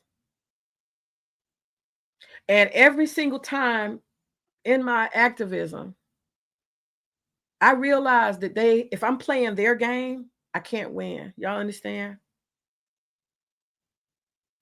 It's the ancestors. It's the energy. It's the mentalism. Just like the men talking about they're going to beat currency by playing Bitcoin. Y'all see what I'm saying? You're trying to play their game. I don't play their game anymore. I might be on the board as a chess piece, but I got something in my back pocket. Understand? The ancestors came to me. They told me that it will not be through paper alone. It will not be through board meeting alone, May. It will not be won that way. It will not. Your legislation, the sponsored bills about this issue, it might not be that way. It may not come that way. It will not come that way alone. It's going to take something else. It's going to take something ethereal. It's going to take something fourth dimensional, baby. You're going to need some spirits to ride with you, girl. You're going to need something else. This ain't going to get it. This ain't going to get it. You understand? And the ancestors started talking to me. They gave me the message and I listened and I heard it. And I had times where I swear I would just sit and stare at that mountain and I would just cry. And that's the time when they would speak loudest to me. I would cry because I was frustrated. I would cry because I go 3 steps forward and they take me 5 steps back because I'm playing their game the way they want me to play it. These hearings, these papers, these people, these institutions, these rules, these laws, it ain't freedom. It ain't freedom, right? And I realized that it's full of tricks. The truth ain't the truth. Power ain't power. Good actors ain't good actors. I'm walking through a minefield trying to do shit this way. The ancestors said, girlfriend, come here. Let me tell you something. Let me tell you a little something. And I said, I'm welcome and open to spirit. Tell me what you got. The ancestors said, we got all of this. We're gonna project some light before your feet so you can see where you stepping, girlfriend. We're gonna project some light before your feet so you can see where you stepping, girlfriend. They made so many promises to me. They said, we got all of this. Don't shed no more tears. Don't be crying. Don't be frustrated. Trust. Trust. We got this. Got this. Just trust. And I started trusting. I started listening. And they'd tell me stuff. You gotta fight the past with the past, baby. You in here trying to project your modern beliefs on the past. You got to unearth the past. You got to talk about the past. You got to tell the truth about the past. You got to dig up the bones, girlfriend.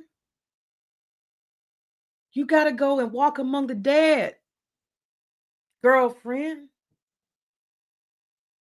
And I was like, what are you saying? What are you saying? What does this mean? Because see, ancestors don't help you interpret all this shit, you understand? Just like Charlie Kirk, he had visions and images that came in pieces. He had dreams in pieces and words and affirmations and truths. But how do you put that together? That's something different. What does it mean? But that's what they told me. They said, you gotta unearth the bones. You gotta do bone work. You gotta go back into the past. You gotta go back. You got to go back and undo. You got to time travel, baby. You need to put your eyes on the truth. You got to go backwards. You got to dig up the bones. You got to unearth these things and display it so everybody can see and understand. Oh my God, y'all, that has manifested in so many different ways.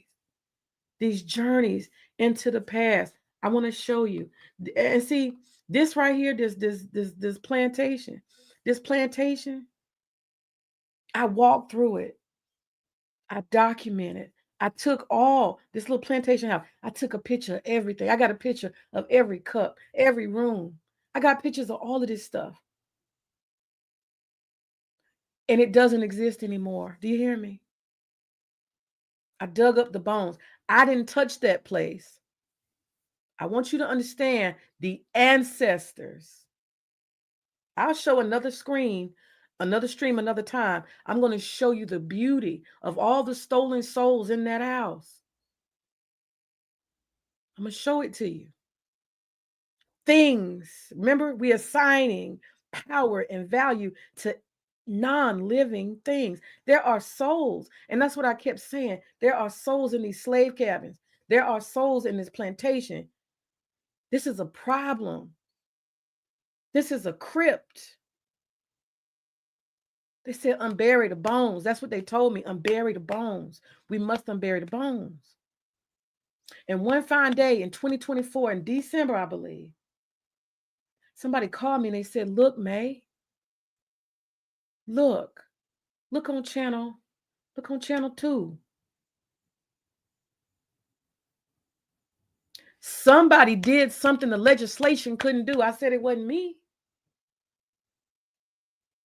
Y'all hear what I said? Somebody did something the legislation couldn't do. The ancestors. They took this bitch out. Let me go back because I don't want nobody to mistake here. It says what? It was not arson. Okay? It was not arson. It was not arson. So they told me you got to unbury the bones. You got to go back in time. You got to travel. And I don't understand when the ancestors say stuff. What the hell do you mean? But I'm listening. I said, unearth the bones. And it was always in my understanding that we needed to deal with the past. There is a museum that is coming. I was told, who is it? Maynard Jackson? Was it Maynard Jackson? Is it Maynard? No, it's Andrew Young. Andrew Young is featured. I haven't even seen the exhibit. This is my original idea to create this exhibit to talk about the truth of the past and bring it into current understanding and context. You understand? All these things that are being said to me, unbury the bones. It starts to unfold to me little bit, right? And here's the next part of my journey. People think I'm crazy, but I'm not. I'm listening to the calling of the ancestors. I travel okay, to the graveyard.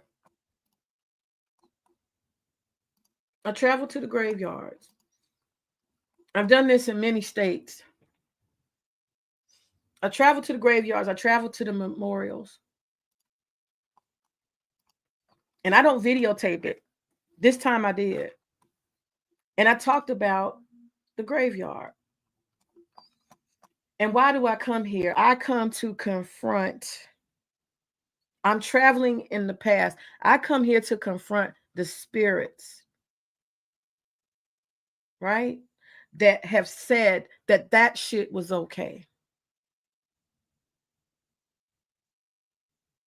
My ancestors sent me here to confront the ancestors of Massa. PM, and then figure out what you're going to do. It's educational walk through a cemetery. Yes. Okay. I hang out among the dead, the Confederates, the Massa, the haters, the anti-blacks from the 1600s, the 1700s. I come among the dead with full intention of confrontation, traveling into the past. Ashe. Okay, yeah. So all those are all the comments. So yeah, and so let me just say this real quick before I go. I'm not gonna talk about it deeply, but I got to a place. Let me tell y'all something about the South. The South is a place where we have inclinations, and nobody's gonna call it witchcraft. Nobody's gonna call it voodoo and all that type of shit. We got some shit in the South called root. And it's so natural to a lot of Southern Black women, root. Okay. And it's something that it just combines with whatever you believe. If you're a Catholic, you do root. We see this in Santeria. We see this in all kind of stuff, right? We see people who combine that natural, organic, cultural thing. I'm just gonna call it a cultural thing. I don't know what else to call it. It's a cultural thing. It's an instinct, and it's passed through the female lineage, I would say. But in the South, we do root, and a lot of Christian women do root, but they're not going to say it like that, right? And when you see people in the South and they start saying all kind of shit, you be thinking it's biblical as root. I recognize it because I got Christians in my family. I'll be honest with y'all. A lot of times when people say you got to listen to the way they say it, I'm gonna pray for you. Okay, they hide the root, the energy work. We're gonna call it energy work. They hide the energy work. They hide it in their Christianity. But those of us who are from the South, we know what the fuck it is. You got to listen to how people say it, the tone and the intention. Okay, so when somebody says something like, "I'm gonna pray for you," a lot of times, if you hear the right tone, it don't mean I'm gonna pray for you. It's energy work. It's a curse wrapped in Christian lingo, especially that, like, for example, oh, I'm gonna pray for you. That means I'm gonna get your ass. I hope the worst for you. Fuck you. It means that, but people don't register it that way unless you have an ear for it. Sometimes people say, "Bless their heart, bless their heart." It's not that. They don't mean it. It's something else. So also you'll see a lot of Southern root women, Christian Southern root women. It's natural. You don't even fucking name it. You'll see them have these little glasses of water they pour out, and pour water into. You see people tossing salt. Another thing you'll see people do is take baby's hair and put it in the Bible. What's that? Where'd that come from? Where'd that come from? What is that? A newborn baby, they chop their hair off and they put it inside the Bible and they close it up in the pages. They put pictures and all kind of prayers and stuff. And they put you'll see there's some grandmothers and they have these Bibles. And if you go through it, it's a whole bunch of objects, right? It looks like that gravestone. It's got a whole bunch of symbolic shit in it. That's root. My grandmother was a root Christian woman, okay? And so a lot of this shit comes natural. It's culture passed down. And so I naturally, as a Southern woman, I am in tune to root. So you know what I do? Energy work. I come down here and I grab the graveyard dirt of these Confederates. and I go work the root. That's what I do. I gather it from everywhere. I gather it from everywhere because it's gathering the energy of the people, the dead and the living. And I do root work. I had to turn to that because these folks kept playing legal games with me. And they had me hot mad. They had me crying. I was sitting in the parking lot of Walmart staring at the mountain, and I just broke down. I was so pissed. They played legal games with me, and it's just infuriating. And I was like, what am I going to do about this energy? What can I do? What can I do? I got to do something with this energy. This energy is burning me up. Especially in 2019. Do you know these bastards came up with a whole fucking legal law just for the work I was doing, just for this one monument? They said, oh, we see you found loopholes. Okay. I was working with a group of people. I came down to this one city and they had a big ass obelisk Confederate monument there. And I was doing a protest, and then it became a movement to move it.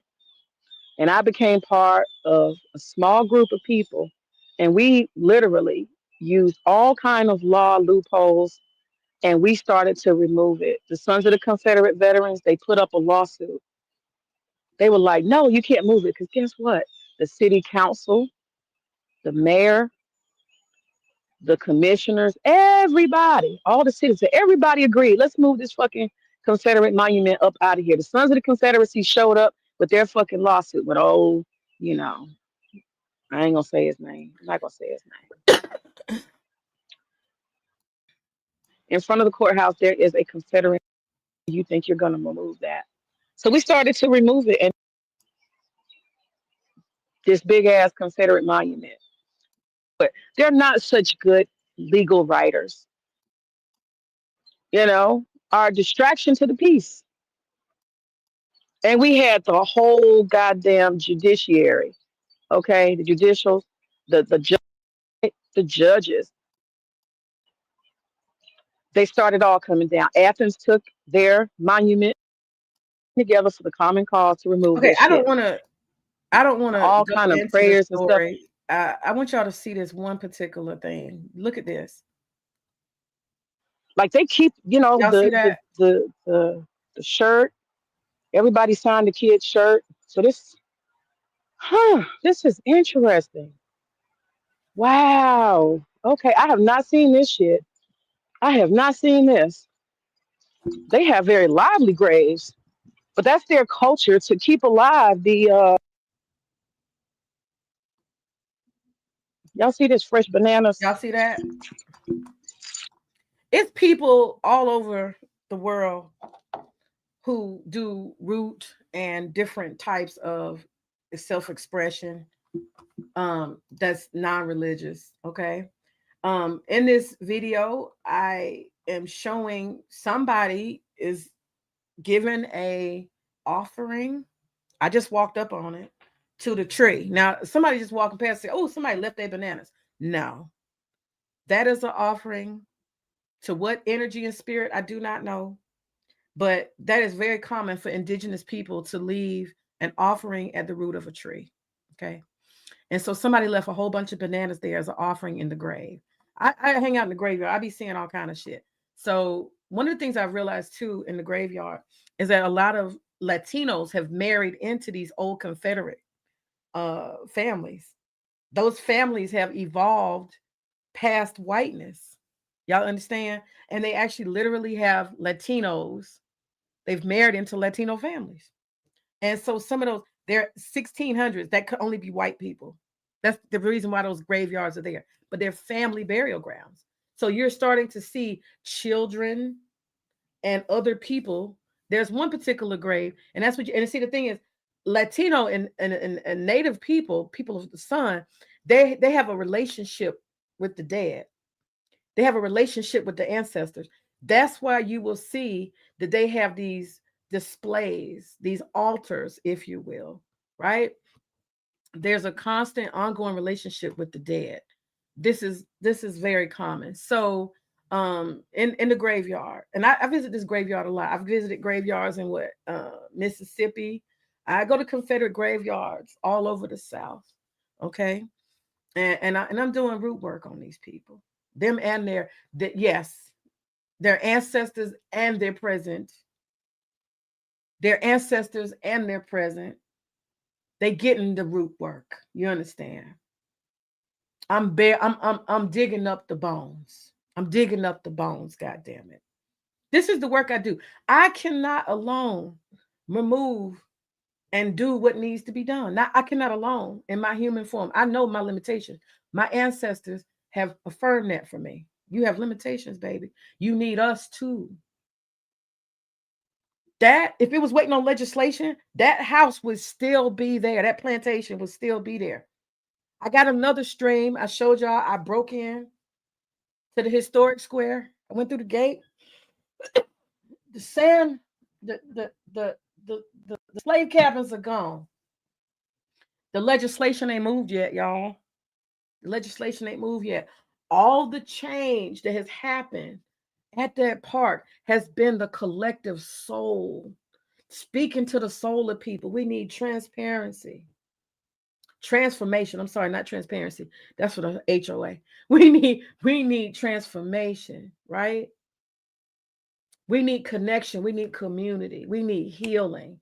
That is the work that made all the changes at Stone Mountain Park. That energy, that transformative energy is why instead of having the Confederates come with their guns and want to fight Black people at the park, now we have Japan Fest. Now we have Soul Fest. There is a coming of the people of cultures to the park and being embraced. All of this change, y'all, guess what? It ain't the legislation. It's the human creativity and intuition. It's the talking, it's the relationships, it's the persuasion that has brought this about, because the legislation is still there waiting to get to the floor. But I am not waiting on that. You understand? The ancestors had to tell me, may you think the white man's way is how it's going to happen. Baby, it ain't that. You got to dig up the bones. You understand? You got to work the root, girl. You got to be among the dead. You got to work with us, your ancestors. We called you. Put that paper down. Lift your eyes to the sky. We will light your path through the landmines. Be humble. I love that Kendrick Lamar said that. Be humble. I love that. I could take that and play it over and over again. Be humble. Do you know how hard it is to listen to the spirit that's telling you something that you don't have the ability to fucking completely understand? But you do it anyway because you trust. You do it anyway. That's been my path. You will not make it without the culture. You will not make it alone or without the community saying about you. It's going to be all of us. Dig up the bones, girl. Dig up the bones. And that's what I do. I'm obedient. You think I want to hang out in the fucking... Do you think I want to hang out in the fucking cemetery? This is the time I videotaped it. But I hang out in the cemetery. I hang out in the cemeteries. Let me say cemeteries. This is the one that's calling me. This is the one connected to Georgia. This is the one connected to the mountain. This is the one connected to them slave cabins. The slave cabins are gone. Ancestors did that. Y'all saw me discover it. I said, wait a minute. The slave cabins are gone. How did this happen? How did this happen? How did slave cabins get gone? Nobody told me they were gone. They disappeared. They've been there for 70, almost 70 years. And they gone. Who did that? How? And you see me, if you see the video, I'm talking to the white man who's part of the management. And even he said he don't know how. I don't know how that happened. They just picked them up. They picked up the slave cabins. They're gone. I'm trespassing because I'm like, wait a minute. I don't see the slave cabins. Them motherfuckers been here a long time. Since 1960. It's 2026. 26. And the slave cabin is gone. Y'all tell me how. That plantation is burnt to the ground. It's gone. Y'all tell me how. I didn't do it. The ancestors said, May, dig up the bones. I'm working the root. I'm working the goddamn roots, okay? Let me see if I can show y'all this one plot. That's the one for a child. It's like a teenager died. This is interesting. These people are in tune with spirit. Look. Okay. Look at this. Oh, wow. Look at this. September 2022. Okay. So they got some diversity up in here. I wonder how they get this plot. This is an old ass cemetery, and I don't think there's many Latinos. And everybody is since 2001. This is interesting. None of them have the same last name. That's expected. That's so interesting. And they've got all these dolls and toys and flowers and stuff. Let me just do a pan so y'all can see it. Oh, that's so strange. It's definitely I'm feeling Latino vibes, and they don't have any tombstones. It's some different shit. So I don't know if I came upon this. I never saw this before when I go down there. I don't know if this is something new or I just hadn't walked that far, but I found that extremely interesting. That these, it seems to be Catholics or Latinos or something, some Earth people, have transformed this old ass 1600s, 1500s cemetery into a very bright and vibrant place where the living and the dead are communing, and they are putting stuff there. I had never seen that before. I ain't gonna lie, I walked much further than I usually do. I usually stay closer to the front because those are the ones where the work is to be done. There's certain families, them powerful Confederate families, they all in the front area, so that's where I stay. But I started walking farther, and then I saw this. It caught my eye, all these colors. I said, what is this? So anyway, the answer to their question them brothers had, let me go back to me, remove.